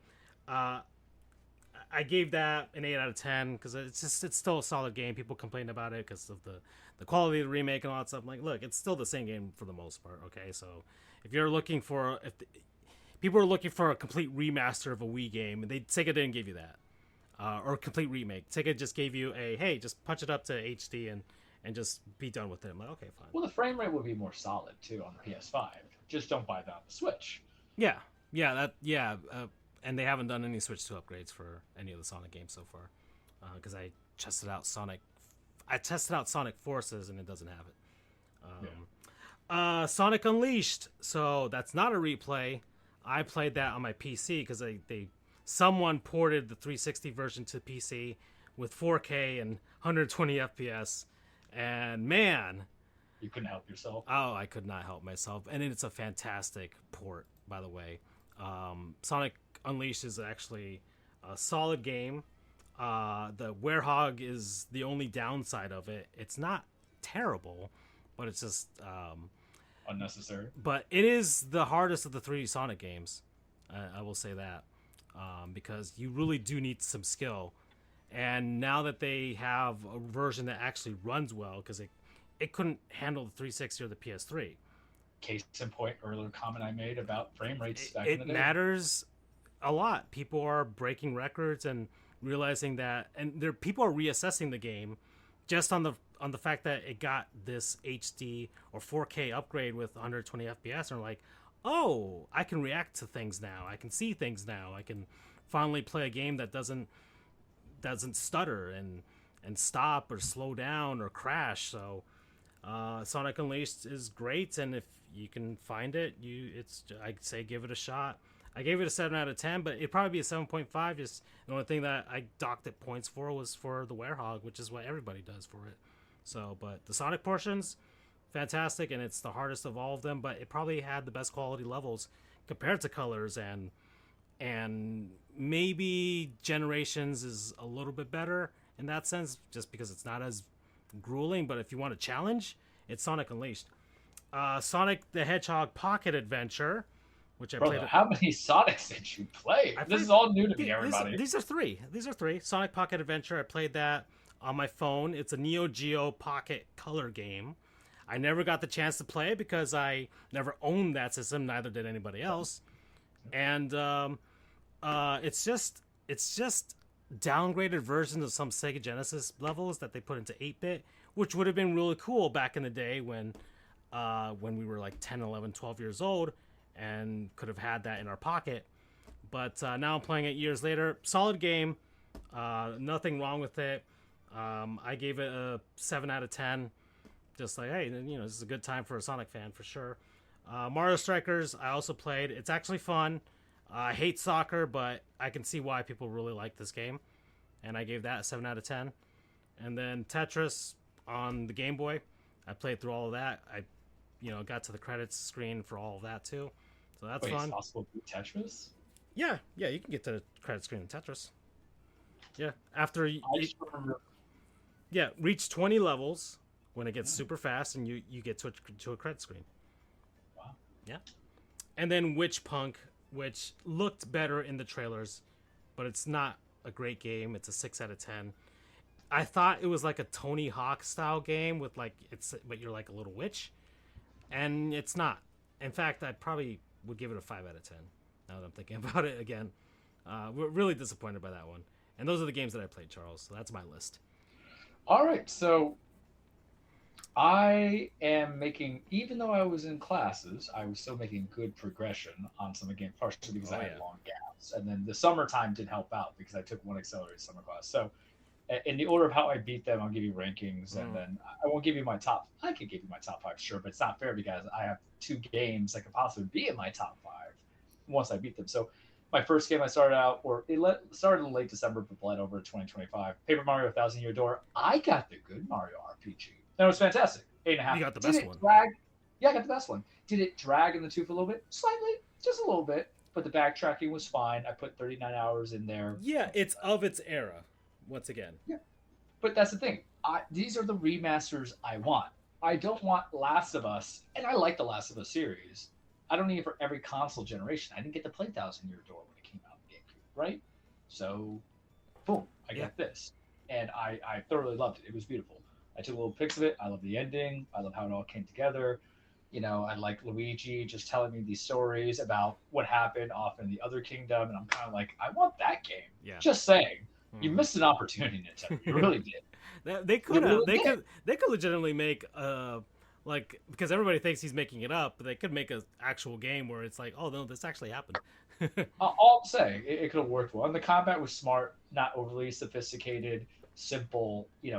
Does it get easy? Yeah, but the final, I would say, leg of the game does get hard, so you have to get the right stuff in there. Mm-hmm. But I just liked it. Charming. Characters are charming. And my problem with every RPG, if you have a good party game or good members of your party in an RPG game, turn-based and whatnot, just do me a solid. Don't cap how many I can have in a party. Let me just have them all. Now I'm just getting my memories coming into who I had with them. Like, come on, just let me have them all. They're fun, they're cute. So that was 8.5. Space Marines 2, for the glory of the Emperor. I heard it was a great game. I never played any of the Warhammer games, stuff. Yeah. But I've heard they were good. I've got a few of them, and people do say you don't have to like Warhammer, where you get the little figures and paint them and all that stuff. You don't have to do that to enjoy the actual series. It's like Gears of War. And of course, Henry Cavill is massive. He's the one that actually does buy the figures and paints them and does all of that with his giant muscles and handsome face. Yeah, and we love Henry Cavill. You might not be Superman anymore, but you're super in my heart. Yeah. Call it angina, right? But Space Marine 2 was a fun game, and they do enough with the story to kind of make it's easy to go if you didn't play the first Space Marines, but they have enough to connect there and bring in new people. Loved it. That was an 8. That was fine. Played Astro Playroom. I too gave an 8 because of the length. Astrobot 9.5. 18 hours in. I platinumed it, guys. Yeah. I platinumed it. They give me VIP new levels each time. I got no one come into it. It was a love letter to Sony games, but love letter to platform fans. It's like the first Sony game that actually pulled that off. Right. Because they've tried. They've tried like, hey, remember us? Remember this guy? And it's like PlayStation Battle All-Stars. And nobody bought that. And then like, hey, here's the PS1 Mini. And then nobody bought that. But then they come out with this. And it's like, oh. You get 30 minutes to play, you have enjoyable 30 minutes. You got an hour and a half to sit down and really marinate. And for us as adults and we're lawyers, you're really getting an hour and a half sometimes, right? Coming into it. You'll enjoy that hour and a half. It was just beautiful. It was a spectacle. I loved it. I'm going to cry. It was just so fantastic. It tugs some good heartstrings in there because I'm seeing the nostalgia. It won Game of the Year, right? It won the Game of the Year, right? Yeah, one Game of the Year last year. It's presumably look. There's some heavy competition that's coming from that just started in June on, because we're gonna get to Death Stranding and we're gonna get to Bonanza by this year's end. We will, Yeah. and some other stuff. And here I am, I'm like, okay, man. Like, I don't like to crown a king too early. I'm not a kingmaker here. I'm a ranker. I'm a tier kind of guy. But yeah, like I have that feeling of like Tears of the Kingdom. Like nothing's gonna touch this. Like you just know when you finish it and you're like roll credits. You're like, yeah, I platinumed it, dude. Only a few games kind of get that, Mm-hmm. and they've all been deserving of my time. And the special worlds are great. Like the special final worlds, per each division. Yeah. The little stuff are great too. I've It's had to smart play them for stupid. my nephew because he's like, these are too hard. I'm like, all right, let me see. And Yeah, it's just like, man, yeah, they are legitimately challenging to the point where you want to try and try again until you get it right, and then you do, and it's like, oh, this is satisfying. well, the challenging maps, a little one-offs that they did, so good because you guys got to remember the era we grew up on. For anybody who's listening, anybody born in like 2005, Yeah, you got your shooters yeah, and your yeah, battle royale. exactly. Anybody who's able to enjoy, legitimately remember and enjoy anything before the PS3, 360, and Wii. Yeah, and like the thing is that is how crushingly hard platformers were. Those special worlds, not like the one that's deemed to the PS eras, which those are fantastic. Love those, but those are like mini special worlds where you try to get the square, triangle, circle, X Yep, stuff. yep. Those. Man, Yep, I know. one mistake, you get busted memory, but you get the adrenaline going. I can't speak highly enough about it. I fucking loved it. Seven. Sleeping Mm-hmm. Dog, 7.5. I'm glad I played it. I heard a lot of great things about it. Took 15 hours.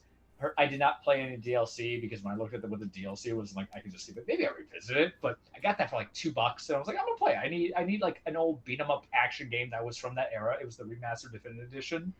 On my PS4, it gave me the opportunity to try out the whole PS4 Pro like upgrade that they have for like the PS4 games. We're supposed to like render some stuff a little bit better. Do I notice the difference? I don't know. You need to patch stuff half the time, but still, I love my Persephone. She's a beautiful girl. I love Ramona, and I love Jolene. My babies Mm-hmm. here, my babies. But I like Sleeping Dogs. Mario versus DK. We did it as a co-op. I didn't like Yeah, why how is sometimes that? on co-op game. How is It was that? fun. Because I've when you were thinking of buying it and you eventually bought it, because I played the original 100% on the Game Boy Advance a long time ago, but and my sister has it. I haven't touched it in a Do you co-op like sense. shouting? Do you like shouting? Because like it's always a different kind of hand, right? Yeah. But it's a good game. I give it like a 7 out of 10. It took about 15 hours, but like how it really is different on the co-op is just it adds another layer of a key. You gotta get this key and that key as opposed to singular key. But it was a good game. It's super easy. Maybe only like myself individually, if I ran through it, it probably only take Yeah, me like puzzle platformer. So it's just yeah, about getting through levels and just figuring yeah, out the yeah. exact order. But I got it for what, $5, if that. I think I got it free because you know me, I don't Yeah. pay for any of this stuff really, at all. Actually, I did pay $20 for Armored Core the other day. Side note on that story: Best Buy shipped me out something. It was scratched to hell. I didn't know it was scratched to hell because I got that from last Black Friday, and I was going to install and play as an in between, and it was scratched to hell and then log in, and obviously they didn't return it. And I don't blame them. And then I tried to buy it from Best Buy again at a little bit of a higher price, and then it got canceled. But Prime Day had it for 20. I'm like, you know what? I have to actually do it. I just put it on the credit card. I've been buying a lot of stuff on Amazon on the credit card, so Yeah. that is probably the most I put onto a game lately. But I had to. I had to do it, man, because it was. I had to take it off the backlog list. I'm like, no, I'm not gonna walk out like that. Yeah. RoboCop Rogue City 7.5 20 hours. I loved it. I think the RoboCop one is a great movie. I think all the rest of them are bad, really bad. But it is good gore, a decent story, kind of bridges the gap from 2 and 3. I think it's they're redoing a 3, and I liked everything they were going from there. And it's just fun, like yeah, he's a tank, and maybe you kind of wish he didn't have a tank. You have other stuff, but like I can just hurl dudes, or I can upgrade him a little bit to make my Murphy or RoboCop, depending on what you want to call him, do one thing or another. But I enjoyed it. It was fun. It was soundtrack. It gave me that Deus Ex vibe, except you're more of a badass 8 than Mm-hmm. Adam was, in my opinion, even though I like the Deus Ex series, even Revolution Mankind Divided. Shame, right, that they didn't continue that, but whatever. It was good. And then my next run of games, because some of these were digital that I had bought that I go from there. My next run of games, like, oh crap, the Switch 2 is coming in, and I need to like marathon this Yeah. really quickly to kind of get over there to get the trade in. So we did Silent Hill 2 remake. I had never played the Silent Hill series. I know everything about it though, because it's like one of those things where your buddies tell you about it. And it was weird playing a spooky game and non-spooky season, but I knew it was going to yield me a very high trade in because I got it like Black Friday for dirt cheap, like $30. And you know me, I got gift cards and stuff. And it was the trade in was like 20, and I'm like, oh Nice. yeah, oh yeah, like we take pennies on the dollar on GameStop. That's why I'm probably not allowed there. I gave it an 8 out of 10, 15 and a half hours. It is scary. It is legitimately scary. I didn't need a replay like my buddy did to get all the endings. I felt when you had the remake, it was a little bit long on the tooth in two sections, being the last section and then part of the hospital, but it knew how to keep the vibe going. And it is kind of like a connected cathartic experience. I think they missed an opportunity if you're doing a remake to add in more new enemies near the back end, especially when you're at the last set, as James's mental health is deteriorating. Take advantage of it, right? Make the monsters look different or something. They can move the same but give something else to it. But it was good. Was it better Resident Evil 4 remake? Probably. And I like the Resident Evil 4 remake, but we're talking about like in terms of spooky games, if you like spooky games, fine. But really, James kind of like hits you with a club or a 2x4 or the pipe until you get like weaponry and whatever. Was it too easy? Yeah, because I put that son of a gun on easy. I'm not here to make horror games hard, dude. Yeah. No. Yeah. No, thank you. I'm gonna run that through. Alan Wake was not hard because it's like pseudo spooky, but it's just an interesting story. This was pure like horror game. Yeah. And it ain't the Resident Evil because Resident Evil was scary for like the first 3 hours, and then it's like, all right, we're gonna make it into like this kind of sci-fi action. That's really been their trend. Look, I played all the remakes, you know this, and some of the other games, but 8 out of 10, not bad, enjoyable. So I needed something light, and you mentioned Sonic Generations, and I play Sonic Shadow Generations, Yes. and I gave it 7 out of 10, 11 hours. This is why. I did not like Sonic Generations because I'm like, how are you going? And it's actually a good game. Sonic Generations is a good game. But I'm like, how are you going to give me this new fluid engine that is Shadow Generations, which I thoroughly enjoyed, and not give that same code? And you played Sonic Frontiers too, so. Oh yeah, exactly. Thank you. So you already did the coding and the source of it to do Sonic or Shadow Generations. You're running two. It was the first time I ever played a game that ran two different kind of engines at the same time. Yeah, it's Sega. It was a weird one where Sega just like they basically copy and pasted the first game, and then they tacked on the Shadow part using what they have now. So you were legitimately playing a 15-year-old game with a brand new video game. So like in earnest, this is how I would do it. Sonic Generations, you're lucky if you get a 6.5, 6. If I played it back then, yeah, it would be higher, right? A 7. Shadow Generations, a lot of stuff that I liked, I popped at 8, so I split the baby and I said 7 out of 10. Go buy it, go try it. The problem is, like, it is only like 5 hours, so I understand your statement. Like, I'm not paying anything over 10 over it, but like, I'll get it on. I will get it on sale because eventually Sega's gonna put it on sale. They put all their games on sale pretty quickly, so I think by the 1 year anniversary of it, it'll probably be somewhere around $20. So I'm like, I could pay $20 for 5 hours of Shadow. Yeah, and I think that's fair. And it did yield me like a $15 trade-in. So I was like, all right. So we were able to conclude that. I mean, it's on the Switch too, but I don't know if I want to. It's not even an actual cartridge, so that's why I wouldn't get it on there. Well, I mean, look, you just avoid tax, right? Like that's the mindset. If you're trying to cheap it out, your boy is king at being cheap here. Mm-hmm. But you can get on the Switch too. But my problem is that I rather wait on ports because I rather them. I still don't want to until you give me a port of a game that's at least going to make it a 2. I don't need 4K on the Switch. I'm just saying that right now. I'll take it. Mm-hmm. I'll take it. But if you give me 1440p, because the problem is ports sometimes cripple it to go from 4K and then doesn't jump to 2K. It might jump to like a 1080p or slightly above it, right? In a weird. I don't want anything in 1100s, my guy. Find a way to make it 1440, and for those who understand, 4K is actually 2160. Yep. 2K is 1440, which is the standard for a lot of gaming on the computer. To be honest with you, for a lot of people and how they come into it, and it's perfectly fine. It is super acceptable. I have an OLED. That's great, fantastic. But I get games on VRR. I don't have that yet. But if you're doing ports, I want to see a 2K 1440p guarantee, and nobody was giving me that.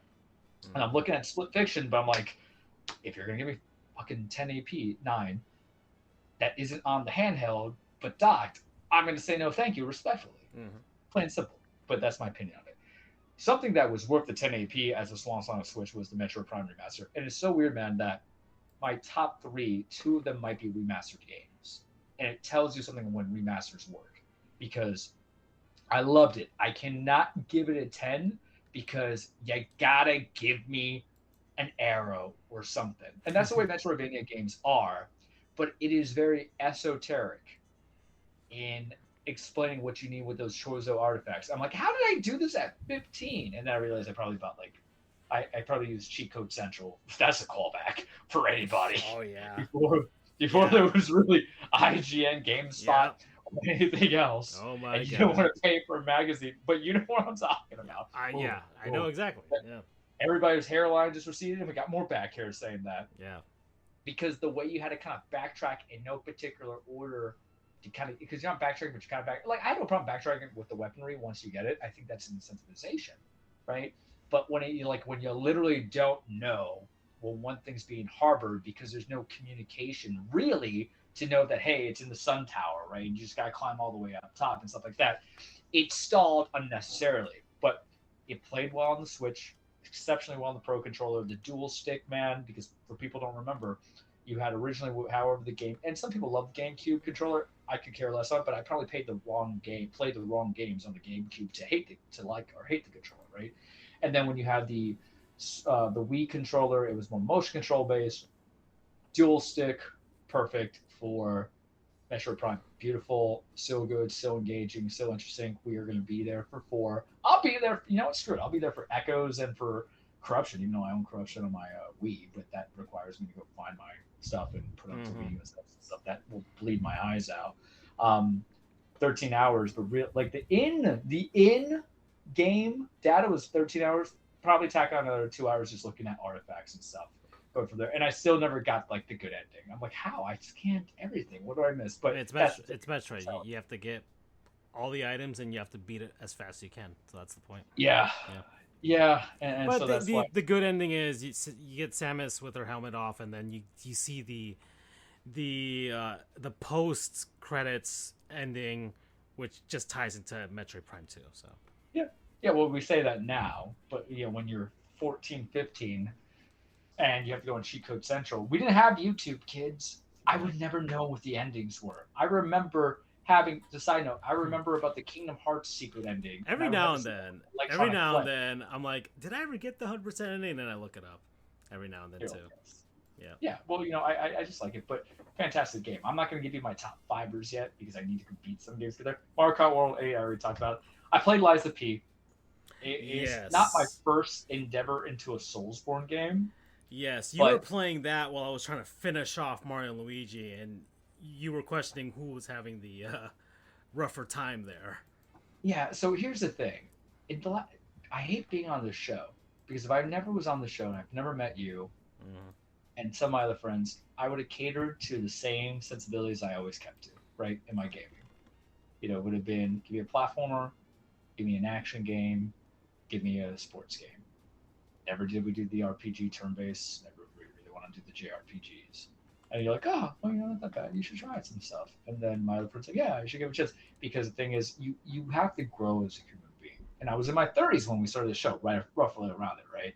In my 20s, you want the fast pace. In the 10, 15s, I'm like, you get bored. I always thought the Final Fantasy games were boring. I'll be honest with you. Straight up. I have Final Fantasy, whatever. Never played a single one of them. Yeah. You know what I mean? Like even and it's so weird to say that Chrono Trigger can't do it. The Chronicles of Mana or whatever it's called. I like them. I remember playing them. Those were like my first foray. I could never complete them because I was like eight. Yeah, I think. Doug played the Dragon Quest 11, the latest one. He liked that, but. Well, I could do it now because I found like kind of the right rhythm. I do think actually Mario Rabbids were there, but I'm that guy who's like, people like Persona 5 is great. I'm like, Persona 5, man, what do you mean it's 105 hours? Like 70, maybe you get me, right? Like I played the Tales series, I got into it. I'm like, okay, it's fine. The problem is it was just way too long, and like, let me just have who I want on my party. Yep. Yeah, like they're gonna go from there. But we come into it. So Eliza P. And here's the thing: how I feel about turn-based JRPGs is. The payoff is that, okay, you might have a great experience. At no point when I do play them, because I've done it throughout the years, do I ever go like, it's the greatest story I ever heard or told? And then people are like, oh, but Cloud, And that's just the example of the old school, not the current ones. Or Final Fantasy X with like the guy who kicks the ball and what's her name, they all die. I'm like, no, I can't do it. But my dislike of Soulsborne comes down to it's just so Souls-like games, right? There's two things I don't like about it that I think you just fix it out. They're arbitrary because really, like, are their bosses tough or are they just bullet sponges and then they're just overpowered? That's one. It's not the get good thing. It's like you really just have to dodge.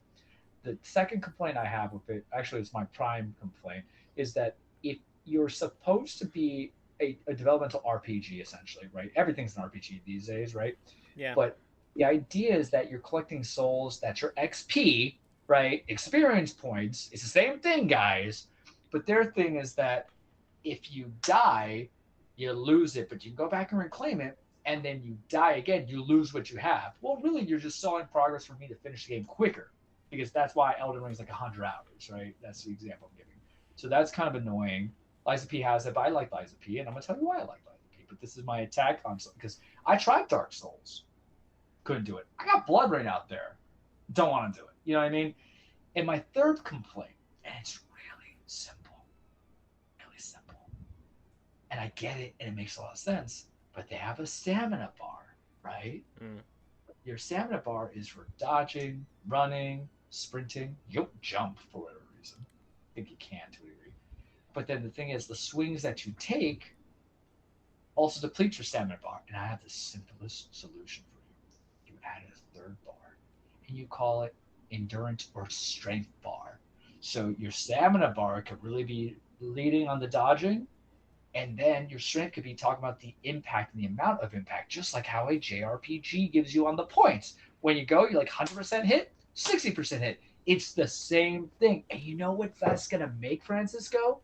It's going to make the combat interesting because your guy's not going to be like depleting huffing air like me when I was playing basketball against a 17-year-old a couple of weeks with the Miami Heat was like knocking on my door and I'm huffing for air. I'm like, all right, you want me to play? Because Powers is a bust already? I got you. Because what happens is it felt like when you use the dodge and the strike mechanics as a base of stamina, I always felt that stuff made my gameplay slow. And I didn't love it. So Liza P, though, did two things that I thought made it work. One, they said, hey, this new update, we're going to make it, we're going to give you difficulties. And they're difficult enough. They're not making it really easy, medium, and hard. You still have to kind of know the mechanics of your bosses, but it is kind of relatively easy, right? Like, it is supremely easier. And I don't know if I went the way of the butterfly or whatever, but I probably went the easiest because I want to enjoy the action and I wanted to see what the story was, right? So giving you the options of it where From Software doesn't do it, and then the other mimickers like Mortal Shell and all that stuff, they did it too. That's on you guys. You want to do not discriminate on gaming because you need our money, right? I'm being told Game Pass doesn't pay you out, so come take my cash, brother. Come take my cash. Even though I just ordered Armor Core from Software for $20. Part of it's principle, but the other part is too is that it doesn't play like that, right? So there's that. But the other thing that I think made it interesting is that I think the visuals were very good. I kept sending you some screenshots because I've seen the screenshots from the Dark Souls and even Elden Ring. I'm like, it's kind of ugly. You know what I mean? There's nothing about it that makes, yeah, I can fight dragons, which you know I can do any day of the week. But it doesn't like appeal to me in that sense. And so I beat it. I went hard on it. I also had like days off as well coming into it because, I had to, go from there, and I just kind of marathon some stuff. So it took me about 28 hours, almost 29. But I liked it. I gave it an 8. It gives me an opportunity to go to NeoWiz if they make a sequel, or try out some other stuff. That's what you want to do, guys. Do not discriminate against your players because we might want to buy other stuff that you make. Because there's a certain man, Hideo Kojima, who says, hey, I make a lot of weird games, and they really love others of my ideas. But I'm going to put in some I'm going to put in some accessibility into the games itself. That's going to make it over for everybody. When I play Death Stranding, I'm like, I don't know. I've had some hard stuff in Metal Gear because, like, you're talking about some of the other stuff, right? But Death Stranding looks weird. But, like, what if we just gave you a story mode? It's easy but not easy, but you really get into it. And I'm like, oh, man, this just opened up. Now I'm playing at normal, I think. It's great Death Stranding, too. But that's the point. Open up to who you can get. Do not shut us out. And that's my problem with From Software. They don't want to change. So get your diehards, but you're not gonna get my money. And my money might not matter, but you know what's better than having money, Francisco? More money. Oh, yeah. So 8 out of 10. And then the current Bleach Rebirth for Souls fighting game, because now I'm adding my multiplayers and fighters. I hadn't done that throughout the years, but this is kind of I kind of didn't mention like games that were just kind of the multis that we play, and they don't really have like a story. I mean, they might, but then it's not really like. Obviously, I played Balatro finally. Yeah. Balatro's so good. Yeah, it is. It is fantastic. I told you. Yeah. I had to stop it for a little bit, but if I go travel a lot, because your boy, if all things clear out, is going to be elsewhere, and he's going to be on the road for a bit. That Switch and Balatro, if I need to wind down, it's definitely happening. Yeah, so Balatro's great. I'm playing Forza right now. Forza, the actual regular Forza right now. Just because I bought this racing wheel off of Woot. I bought this year as well for $100, by the way.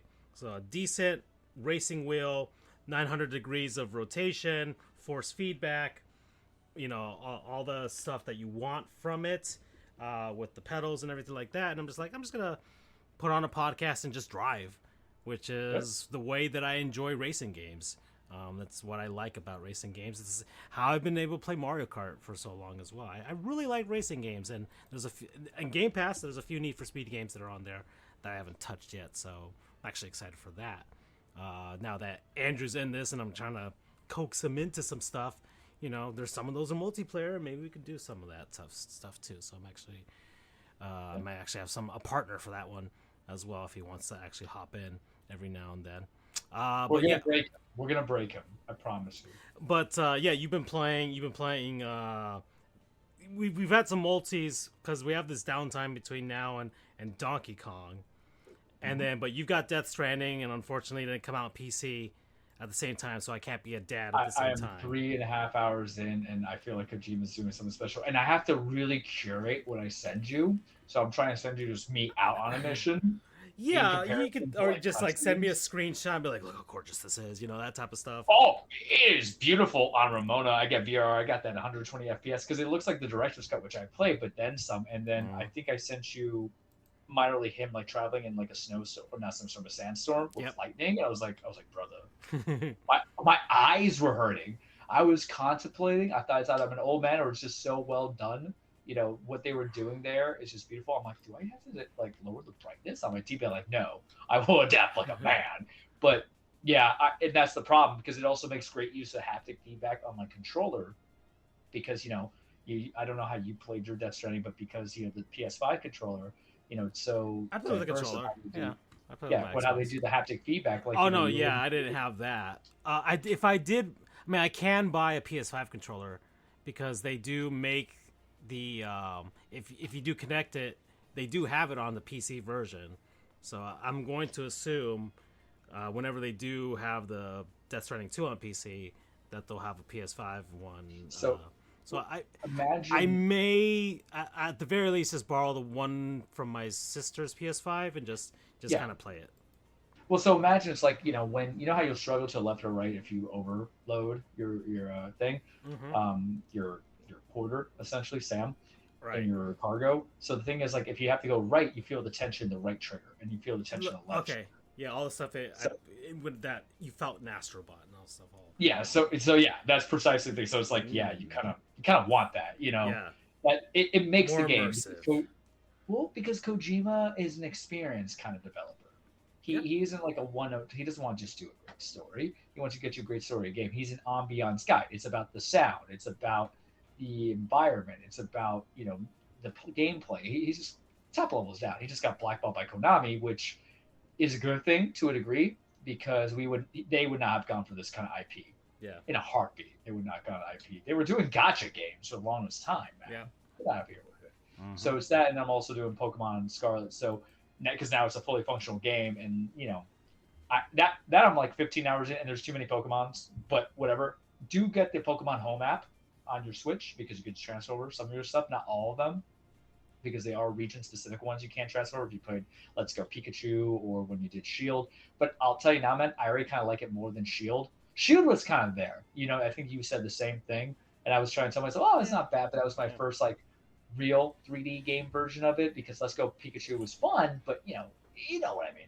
I get it. But this one, I'm like, hold on here. Now that I'm really seeing some stuff in, I'm like, because everything just pops, I'm like, I can really enjoy it. So I have two games that I probably could run both 50 hours each time for each one minimum. That I'm like, epic, we do it live, and I'll find a way for Bonanza at some point. Yeah. Well, I know I'm gonna That's go. that's why I got. Yeah, so I'm gonna go in hard with that, and then. All right, so hour 55, just under 2 hours. No wrestling this time, but we'll get to that eventually. Yeah, I mean, look, I'll give you this real quick on wrestling without it being the cage. Everything could be better, everything could be good, and sometimes it's great. And that's for all the companies that I follow. AEW has All In Texas, Hangman Page versus Mox for the title. I'm a Hangman guy, just about it. So that's all I gotta tell you for that little bit. Fuck everybody's weekly Charles Cage. And then with WWE Evolution is this because they're counter programming, so they give the all women pay per view Evolution, but I felt like the build wasn't like superior to where it could have been. And then you're having Saturday Night Main Event on Sunday. No, Saturday Night Main Event on Sunday, then Women's Evolution or Evolution on Sunday because they want to just beat each other up. The AEW doesn't, but WWE does because they're scared, I guess, and they just want to destroy the competition. It's wrestling.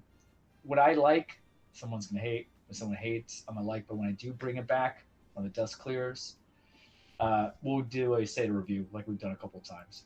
Yeah, usually just as a catch up and all that stuff, and obviously send stuff on the. Well, you just been, I'm gooning, man. Yeah, that legitimately you've been gooning and saying that Chile and various other countries are the greatest ones in the world, depending, but mainly Chile. I mean, technically, I'm partially Chilean, according to my grandfather. I'm a little bit of everything, man. I am deep American.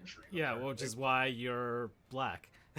Yeah, I ChatGPT. When everybody tells me they have a reliableness of ChatGPT, if I have any attorneys, like, yeah, I've used it in my legal briefs. I'm just going to send them that picture that you made of us. I'm like, do I look like this? Because this is where they go for me. Like, all right. Well, that's it for us, guys. We're done. I'm out. Take care.